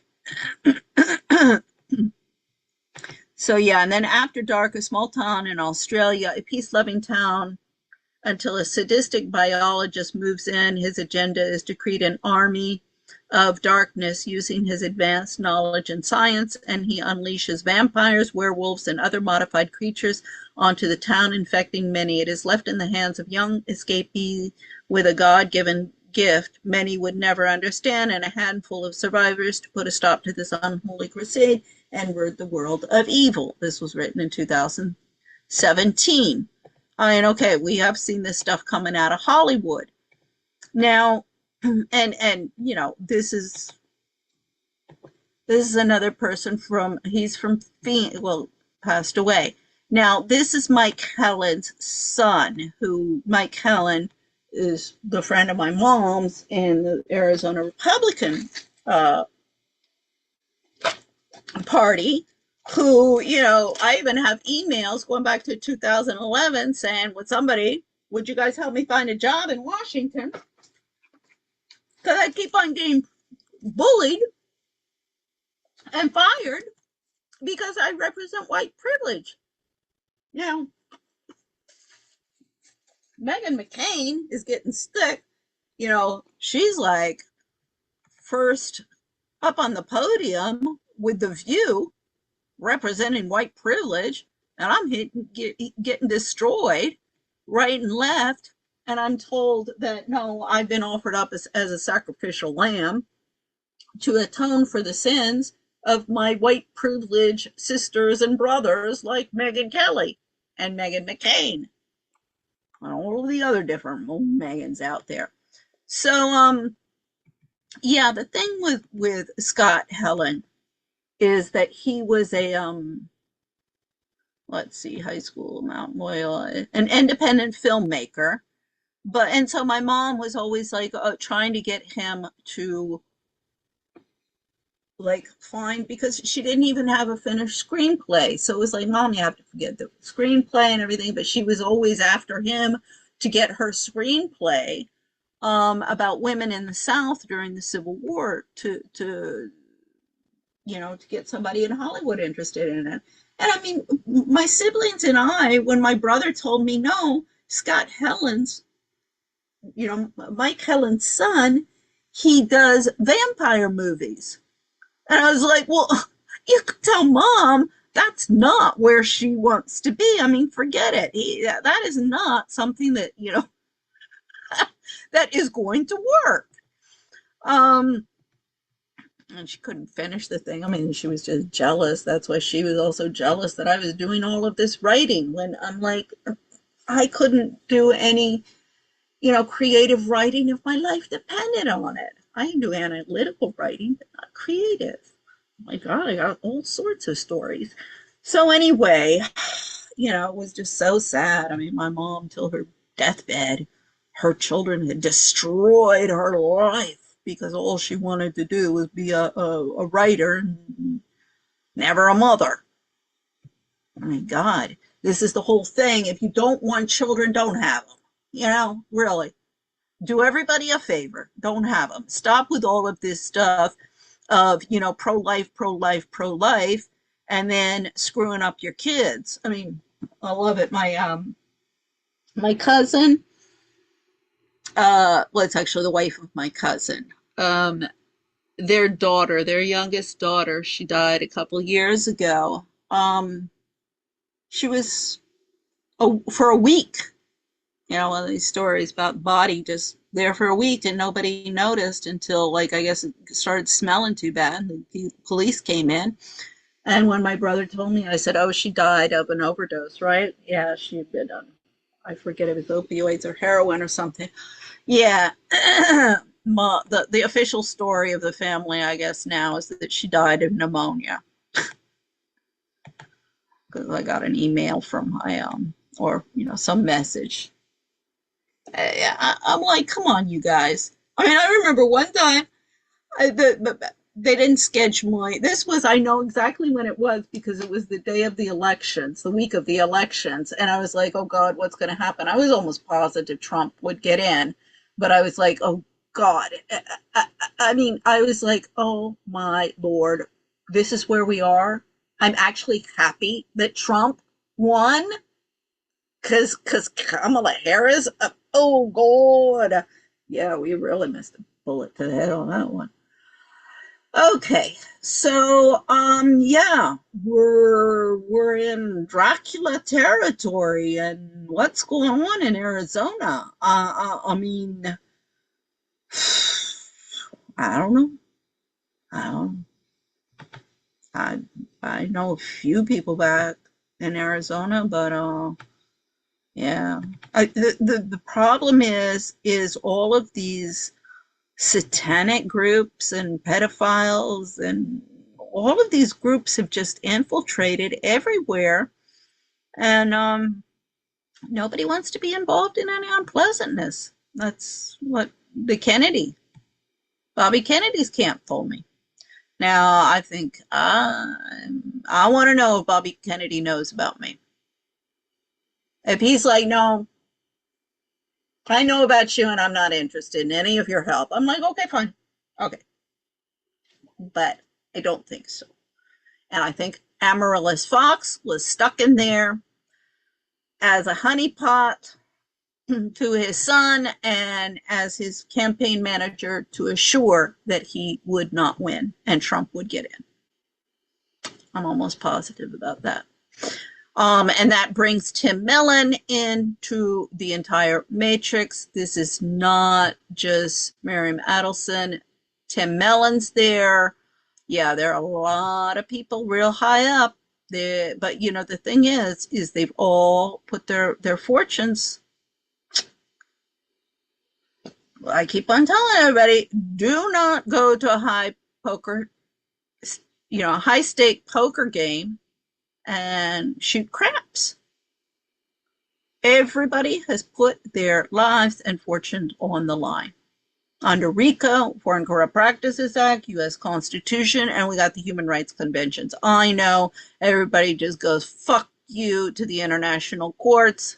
They're completely politicized. I totally agree with you. However, the documents are there. And it's just like the U.S.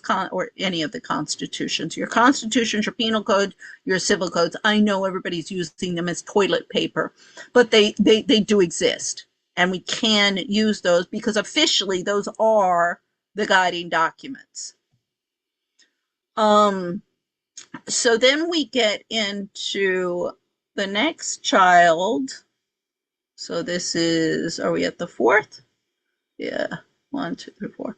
Yeah, so Janelle Sunshine, I don't know why, because then she put on another place K as the middle initial. I think that was on our LinkedIn profile. So we got Janelle Sunshine Biggs.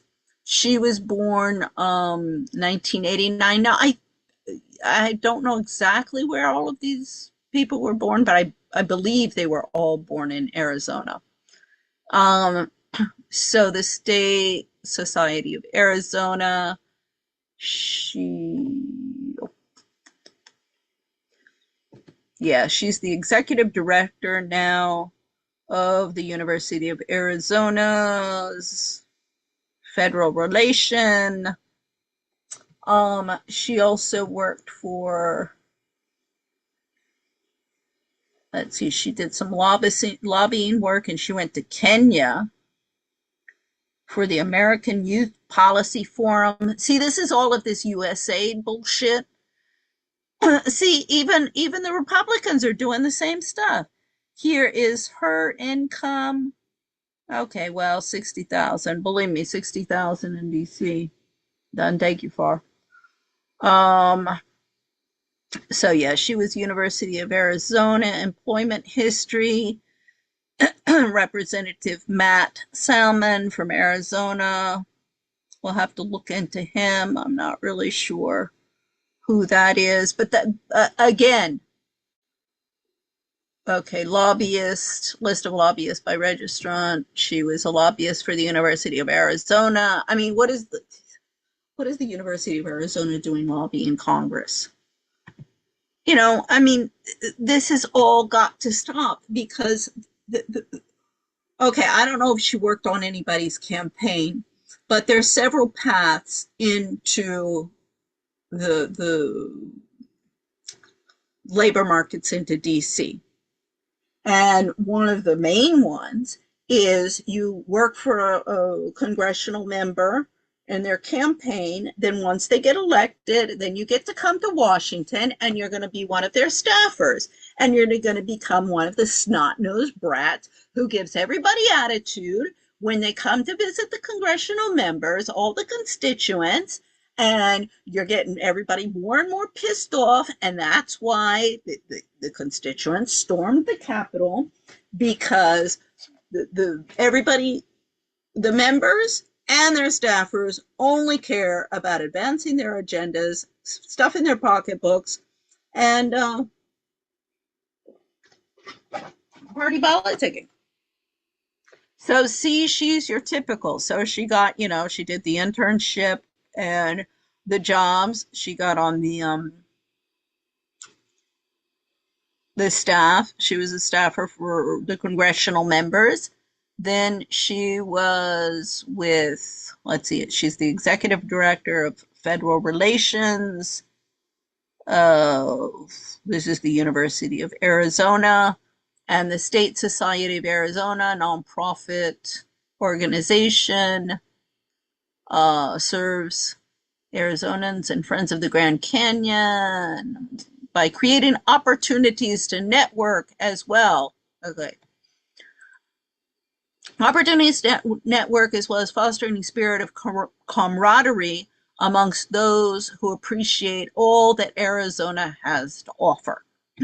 Okay, this is the job that the trad wife, your traditional, homemaker, back in the 1940s and 50s, we didn't have all of these nonprofits because it was the socialites, the women whose husbands were the lawyers, the doctors, the economists, the 10%ers, the white collar workers who did all of these jobs.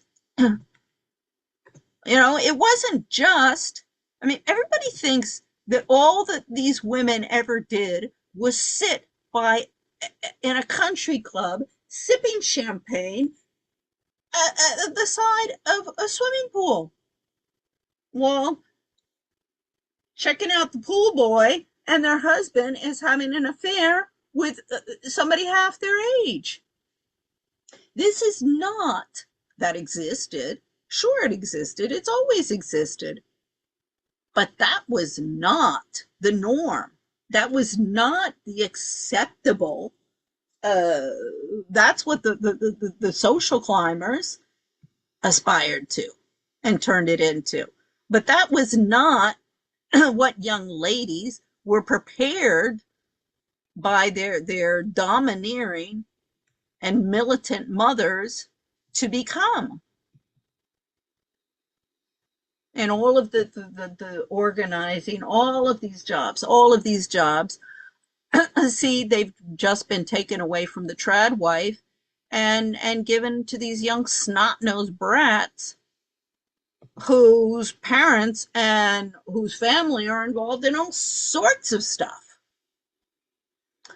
So anyway, this Austin Kennedy from the Kennedy family. That's another, Janelle Biggs over here, treasurer.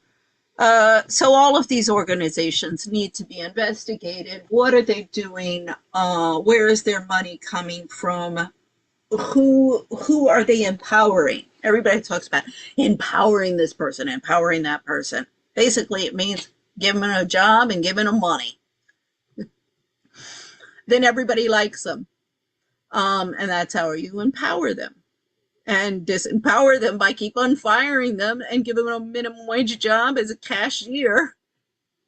So everybody, I keep on, people look at me here, I'm this cashier at a churro place. They always ask me, do you own this place? I'm like, no.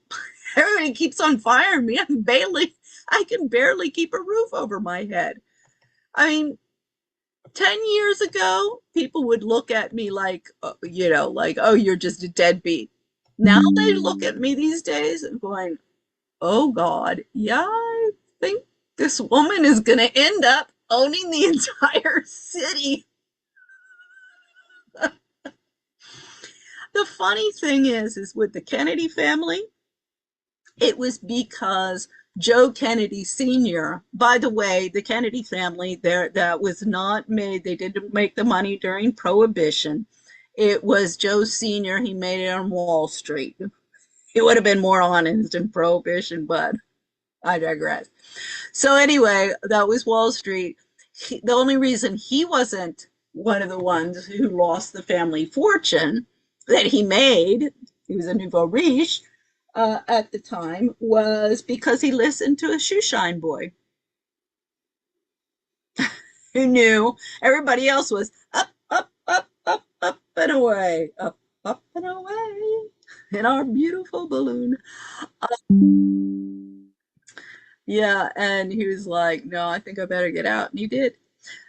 Okay, so what's interesting then, we have Annie Nicolette Biggs Clark. Her married name Clark, born 1994. So that's the same year as my second child. So yeah, see, I'm an old lady. And these little snot-nosed brats, look, oh, let's see, 100 and what, 30, 40K? And I can barely get a minimum wage job in this town. I mean, no, screw you people. I am just, like, screw you. Screw you. The first headhunter I met with, she said, I'll never find you a job because anybody in this town is going to be afraid in 6 months you'll have their jobs. That was 20 years ago. 20 years ago. And this, as explained in Tripping the Prom Queen, this is a deadly, deadly war between the women over their children. Everybody wants to try, destroy my children, turn my children into trash. See, this is the thing that came out with the Sascha Riley thing. See, these children that are thrown into adoption and sold and trafficked by Americans. This is going on here. And with Americans and Americans. American children. These kids, they're trash, white trash. Nancy Eisenberg talked about that. The race war in the United States isn't about race, it's about class, which Americans have interpreted to mean the accumulation of wealth and privilege. Well, see, there's a misinterpretation there. Class is not the accumulation of wealth and privilege. Class is how you treat people and how you behave. And it has absolutely nothing to do with your material possessions. But the thing is what's happening, and this is why what Susan Shapiro Barash explains in the book Tripping the Prom Queen, is that there's this competition between women for their children. That's like with my mother, like my brother getting his MBA in finance. This was like so important. Like, Mom, I'm going to bring down the IMF, the banking system, everybody. I mean, like, in finance, and my brother, like, no, you've never read, you've never had time, you're not interested in the economy and what's going on in the financial markets, yet that is what you work in, and that's what you have. You got a freaking MBA in this, but you're not interested, and you don't understand anything that I've been talking about, and this country is being trashed and turned into a third world country, yet you're, Woodbury Forest, network of Woodbury Forest and Tulane. No, you frat boys are too busy chasing tail to care. So, this whole thing, I mean, it was the same thing. My sister, my older sister, my daughter with her MBA in marketing. I was like, you got to be kidding me. It's like, excuse me, I've been demonstrating that all of these marketing experts don't know what the frick they're doing. I mean, my whole global expats project is Marketing 101.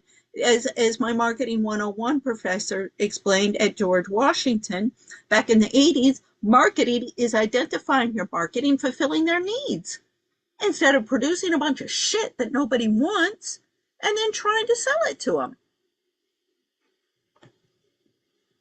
And that is precisely whether it be in the fashion industry, our IT stuff, housing, our financial, our banking systems, grocery stores, food products, anywhere and everywhere.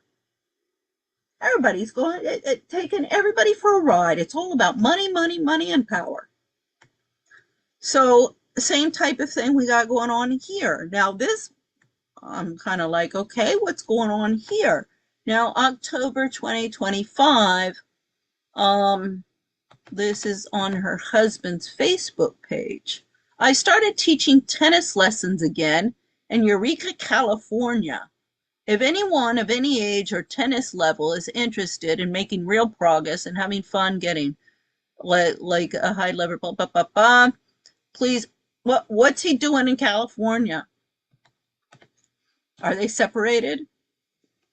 Is she like the ball busting, having it all feminist to Andy Biggs' daughter?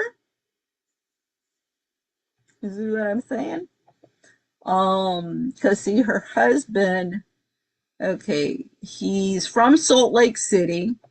It says he lives in Alexandria.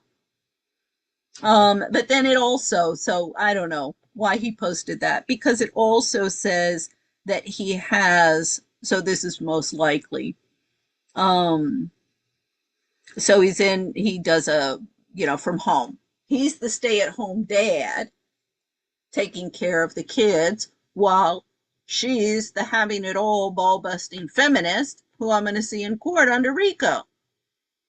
Him as well, because let's see, okay, Tyler, it says Tiger Leasing, but I think that might be, I don't know what, Tyler, whatever. Owned and managed leasing and licensing company aimed at increasing charitable and organizational fundraising goals by leasing, licensing, subleasing, and managing charitable gaming facilities. Oh, God. Yeah. So you see, make money out of all of the charity organizations. Build relationship with charity owners. See, this is, like this is flip in the 1950s.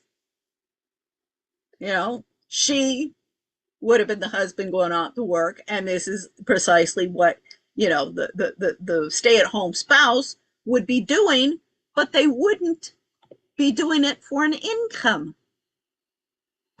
I mean, this is one of the things that Queen Elizabeth told Meghan Markle to be careful about. Don't merch. I mean, it has become, it really is crass. It's embarrassing. It is so embarrassing. There's one thing to, I mean, everybody by nature, we don't usually do unselfish things. I mean, we have to survive. We want to, just physically breathing, eating. Our body wants to survive. I mean, you'll see, like for a child or somebody you love, you will find instances of human beings who sacrifice their lives for other people. But as a principle, we are built so that we continue to keep on living. So yes, a certain amount of thinking of yourselves happens. I mean, I'm not gonna Jesus Christ, for all Jesus Christ, everybody no. And we wouldn't continue as a species if we were all like that. However, the reason that Homo sapiens have become, the dominating animal on the planet is because our strength has been in working together. If it hadn't been for our ability to division of labor and work together towards a common goal, we wouldn't be the apex predator. And if we continue on this trajectory, we will not be the apex predator. We'll become stupider than any of the apes out there. We'll have the planet of the apes. They will become more intelligent than us. Because I'll tell you, I mean, all of the crap that they're putting in our bodies with all of the drugs and I'm talking the pharmaceuticals. I'm not talking south of border shit. So yeah, I mean, the whole thing, this whole thing, it is just, it's got to stop. It's got to stop. It's got to stop. So then we come to the baby of the family of Andy Biggs. So she was born in 2000. So this is 17 years younger than the eldest in the family. As I say, you know, she could be a granddaughter. So she is, okay, this is precious. I'm going to have to play this one.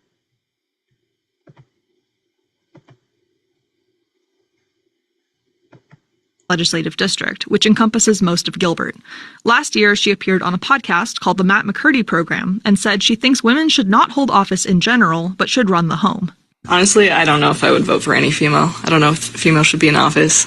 Biggs said feminism tends to leave women's bodies once they work a 9-to-5 job, which she says she's not built for.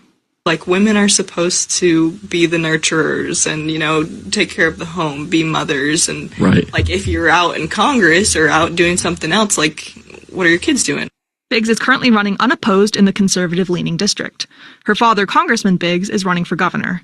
Miley Biggs did not respond to a request for comment. Cameron Sanchez, KJZZ News, Phoenix. Yeah. 25-year-old Miley Biggs. Okay, so that was I was like, look at this, you know, your typical yeah, it's the same with the Bush, the same with Meghan the McCain's, you know, this conservative family, trad wife and stuff. Well, the trad wife Cosette, what's going on with her, like, what's going on with her death first? Then what's going on with her husband and this whole thing with Dracul, and what's happening with her daughters, her 3 young daughters. And I don't know, that guy, the father sounded like he was drugged up. I don't know, you know, but that did not sound good. So, you know, like, what's going on here with all of you people? The hypocrisy, real hypocrisy, when we hear Sascha Riley's description of what happened with Congressman Andy Biggs. So here's her campaign website.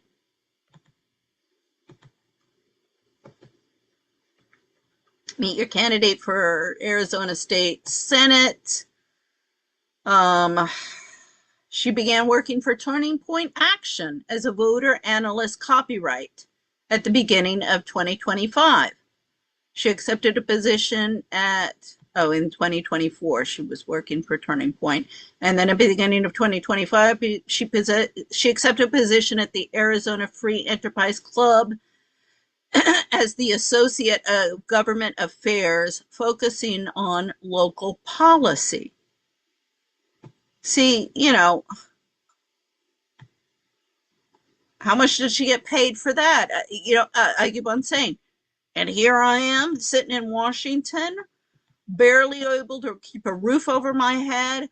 I get bullied, harassed, discriminated against, screamed at, you know, just raked over the coals, disrespected because I represent white privilege and I have to atone for the sins for the people, for all of these people like the Biggs family. Yeah, sorry, I'm not doing that. You can find some other sacrificial lamb. Screw y'all. Oh, and I mean, I didn't even get into the Democrats, because with the Democrat, well, really all I know, Dennis DeConcini and Lucy Herman. That's Stanford. She and her husband, Phil Malone, they're Harvard. They've always been between Harvard, DOJ, Stanford, and Berkeley. So yeah, I mean, with friends like this, who needs enemies?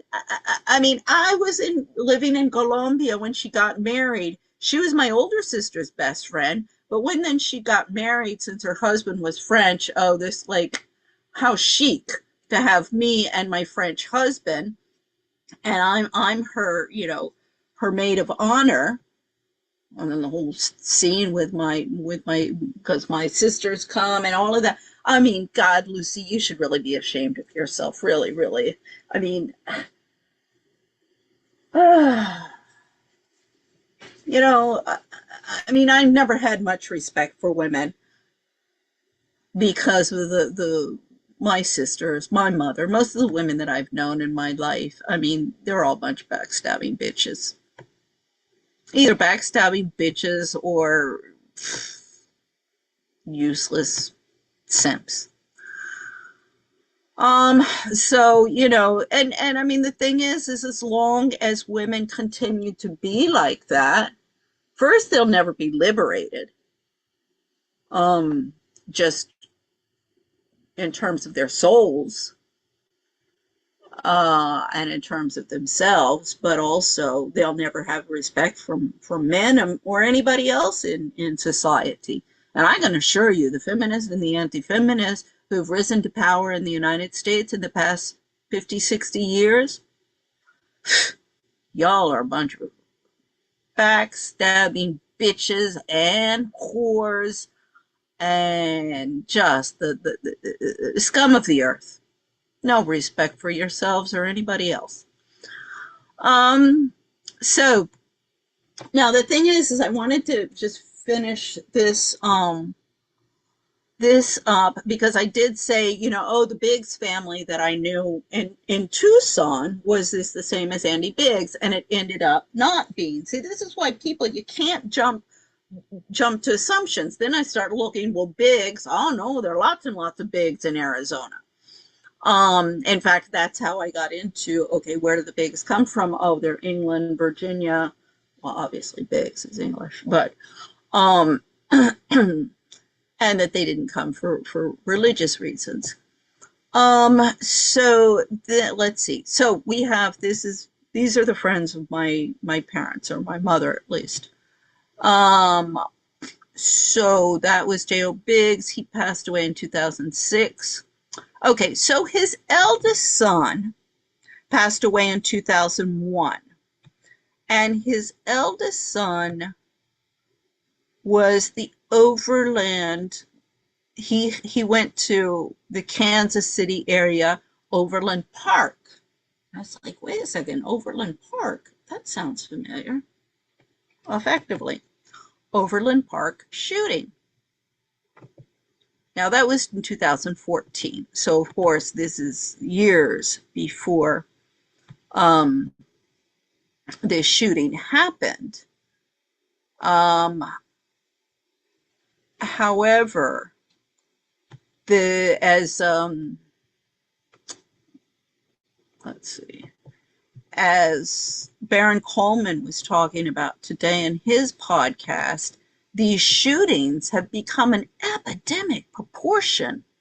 Like, really, they used to be non-existent, but in the last 20 years or so, it has just become an epidemic.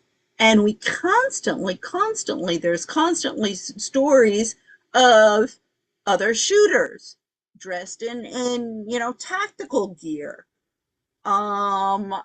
So there's a lot of indication that these things are being, it's an inside job. And it is, and it totally, I mean, come on, you had the cocaine, you brought in the cocaine, I mean, go on to Maxine Waters' Wikipedia page and go to the end of that. At the bottom, there was a journalist who came out with all of this. He ended up committing suicide. This is not, oh, conspiracy theory, stupidity. No. We know the CIA has been involved, and that's why we can't get rid of the war on drugs, bringing in, getting all of particularly the black urban men on crack cocaine, get them drugged up, get them in prison, because of course, if you got a military insurrection, you want to make sure that your men, your fighting men, your black inner cities, or your vets are oppressed and drugged up, because you don't want them rising up. You get the Gary Meltons who are going to support a fascist dictatorship, but then you do have other, there's the Jason Statham. He plays in that movie. There's a really good movie where he's, a vet who's, just on alcohol, and he's constantly, he's just a bum and completely passed out all of the time. And at the end, he's like, no, I'm going to go back to being a bum and drinking, because when I'm not, it become really, really, really dangerous. And that was with the story of a nun. That was a good movie. So anyway, yeah, there's a reason. So, yeah, he was religious life. He was a member of the Grace Holy Trinity Cathedral in Kansas City. He worked in fundraising and development roles for the YMCA from 1996 to 2000. Now, we have heard of sexual harassment and of minors as well in the YMCA. Phi Delta Kappa Foundation as the Associate Director of Development in October, shortly before his death. Huh. Okay, so this, because my question here, what did he die of? He was very young. 45 years old. So what did he die? And when I tried to find out what caused his death, had he been ill, or was it an overdose? Because, normally if it's ill, out of cancer, they'll usually say. If they don't usually say, either it was suicide or a drug overdose. Because if it's murder or a lengthy illness, that is normally indicated. Yeah, he was the son of J.O. Biggs, a well-known local figure. His family remained prominent in the Overland Park community, and memorial contributions in his name were often directed to the University of Kansas chapter of the Phi Gamma Delta to support future students. Okay, so, this is Phi Delta Kappa and Phi Gamma Delta. So I'm not sure exactly what went on there, what the story is. That's, and I do believe, I'm pretty sure he had, was married with children. Let's see. Then there is, I should put a link to those, what I found. So let's see. And well, this is where I was going, oh gosh. So yeah, then there's the younger brother, because as I say, I remember Melissa, because I loved her name and she was really sweet to us. She was several years older, and I was like, oh, she's so nice. So this is the second son. So John was born in 55. Brian was born in 58. I think Melissa was after that. Or maybe it came between. But anyway, okay. Yeah. he was in Estes Park, Colorado, arrested on 4 counts of sexual exploitation of a child. Let's see, he was arrested. Oh, I think, yeah, I guess he was arrested in March, but then probably this was in 2018, I do believe. Yeah, so that really, oh, yet another.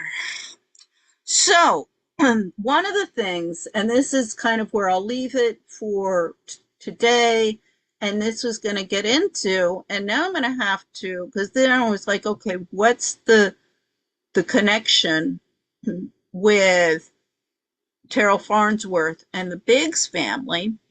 Because on Cosette's Facebook page, she's a friend of, or there was a posting here with Terrell Farnsworth, the original Sunday game night with Jessa Rainberg and 3 others. So there was Kyle Moore, Aaron Hill Washington, Jessica Renberg, and Megan Webb. I'm not sure. Maybe this. Oh, and I guess this must. Yeah, so this is Jessica. I do, yeah. And then, so I'm not sure who this is. And maybe this is Terrell Farnsworth. I don't know. Maybe Terrell Farnsworth is taking the photo. I'm not sure. Yeah. So then I missed the original Sunday Fun Day. That right there, ladies and gentlemen, is the original Dip champion. Me, I'm not sure. That's and then definite original Michelle Hoyt. So I'm not sure. Michelle Hoyt. Maybe this is Michelle Hoyt. Because that's Aaron, that's Jessica. So maybe that's Michelle Hoyt. Not sure. So anyway, what was Sunday game night about? Not sure. But then I saw this on so this is Keith Biggs. These are other people. Oh, it's funny because Andy Biggs' brothers, he has 2 brothers, William and Daniel. They're highly critical of, and they're like, no, Andy, you Republicans are the one who created January 6th. And that I'm not in agreement with. So yeah, and then his brother Daniel, oh gosh, a real socialist. So yeah, you see how families are divided. So there's this is the Daniel Biggs there. His brother, I assume, of Andy Biggs. And then there's this Keith Biggs of Mesa, Arizona. Now I believe he's the chiropractor, I think I found, yeah. And married, I think he's with 7 kids, I think it was. So anyway, what I found questioning, the thing is I'm just asking questions. Okay, so this was posted on his Facebook page. Light the World Giving Machine, the Church of Christ of Latter-day Saints. So this was something, and it said, do you want to give a life-altering gift to a struggling family in a poor country? Go to the giving machine and buy a baby goat for less than $90. Delivered. I love these machines. Okay. 2 possibilities. At least that I think. One is you're buying a baby goat. A baby goat is lamb, is going to be a delicacy. I mean, that's going to. and you're sending it up to a family who doesn't have food, and thank you very much for holidays or whatever. Second possibility, with Pizzagate and child trafficking, is that this is being used as a cover to traffic children, and you order your children through there. I say 2 possibilities. I just thought, buy a baby goat. I don't know.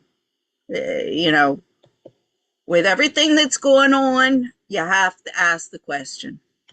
Now, I did want to, this is, you can go, there's the link to the deep state number 34 that, but this is one of the slides that I included here again is Starkey Farmstead. Charlie Kirk, he was sacrificed, Masons, Mormons, and Jesuits. That's at the 40-minute mark, I said. But let's listen to Erica Kirk again on pain and suffering. Given what we know about what Sascha Riley went through with Andy Biggs and Trump, and all the pain and suffering and the vicious beatings and the young girls that were with him shot in the head, killed, thrown out like trash. Is that just pain and suffering that comes as a consequence of our adoption systems? Foster care comes up that all the time. Right. Every single speech I give. Mm-hmm. What about children who are suffering? Isn't it better to abort? And I'm like, okay, I understand you're coming from a good place. You don't want people to suffer. Right. But I hate to break it to you, people will suffer. Mm-hmm. That's part of the human life. existence, right? And there can be good that comes from suffering. Mm-hmm. But so who are you to say, like, just because you're going to suffer, therefore your life is unworthy of living? Like, you're going to suffer at some point in your life. And how do you know that child will suffer? Yeah, and how do you know? You're like assuming every single child. Yes, are there horrific stories? Absolutely. Yeah. But not. Are there horrific stories? Do we have to play Sascha Riley's testimony again about the vicious beatings, about how the girl, he's having sex with this girl? I mean, okay, that's what he's trained to do. I mean, these children are turned into animals. You cannot fault them for some of the behavior that's going on. When they've been turned into animals. So he's having sex with this girl. Is like his father says, "Oh no, you're older now. You don't have to just have sex when we're here telling you to do it. You can go in and go ahead and have fun yourselves." So that's what they've learned, what they do when they're together. Instead of playing cards, well, they have sex. So they're having sex. Come in and shoot the girl in the head. Kill her right in front of him.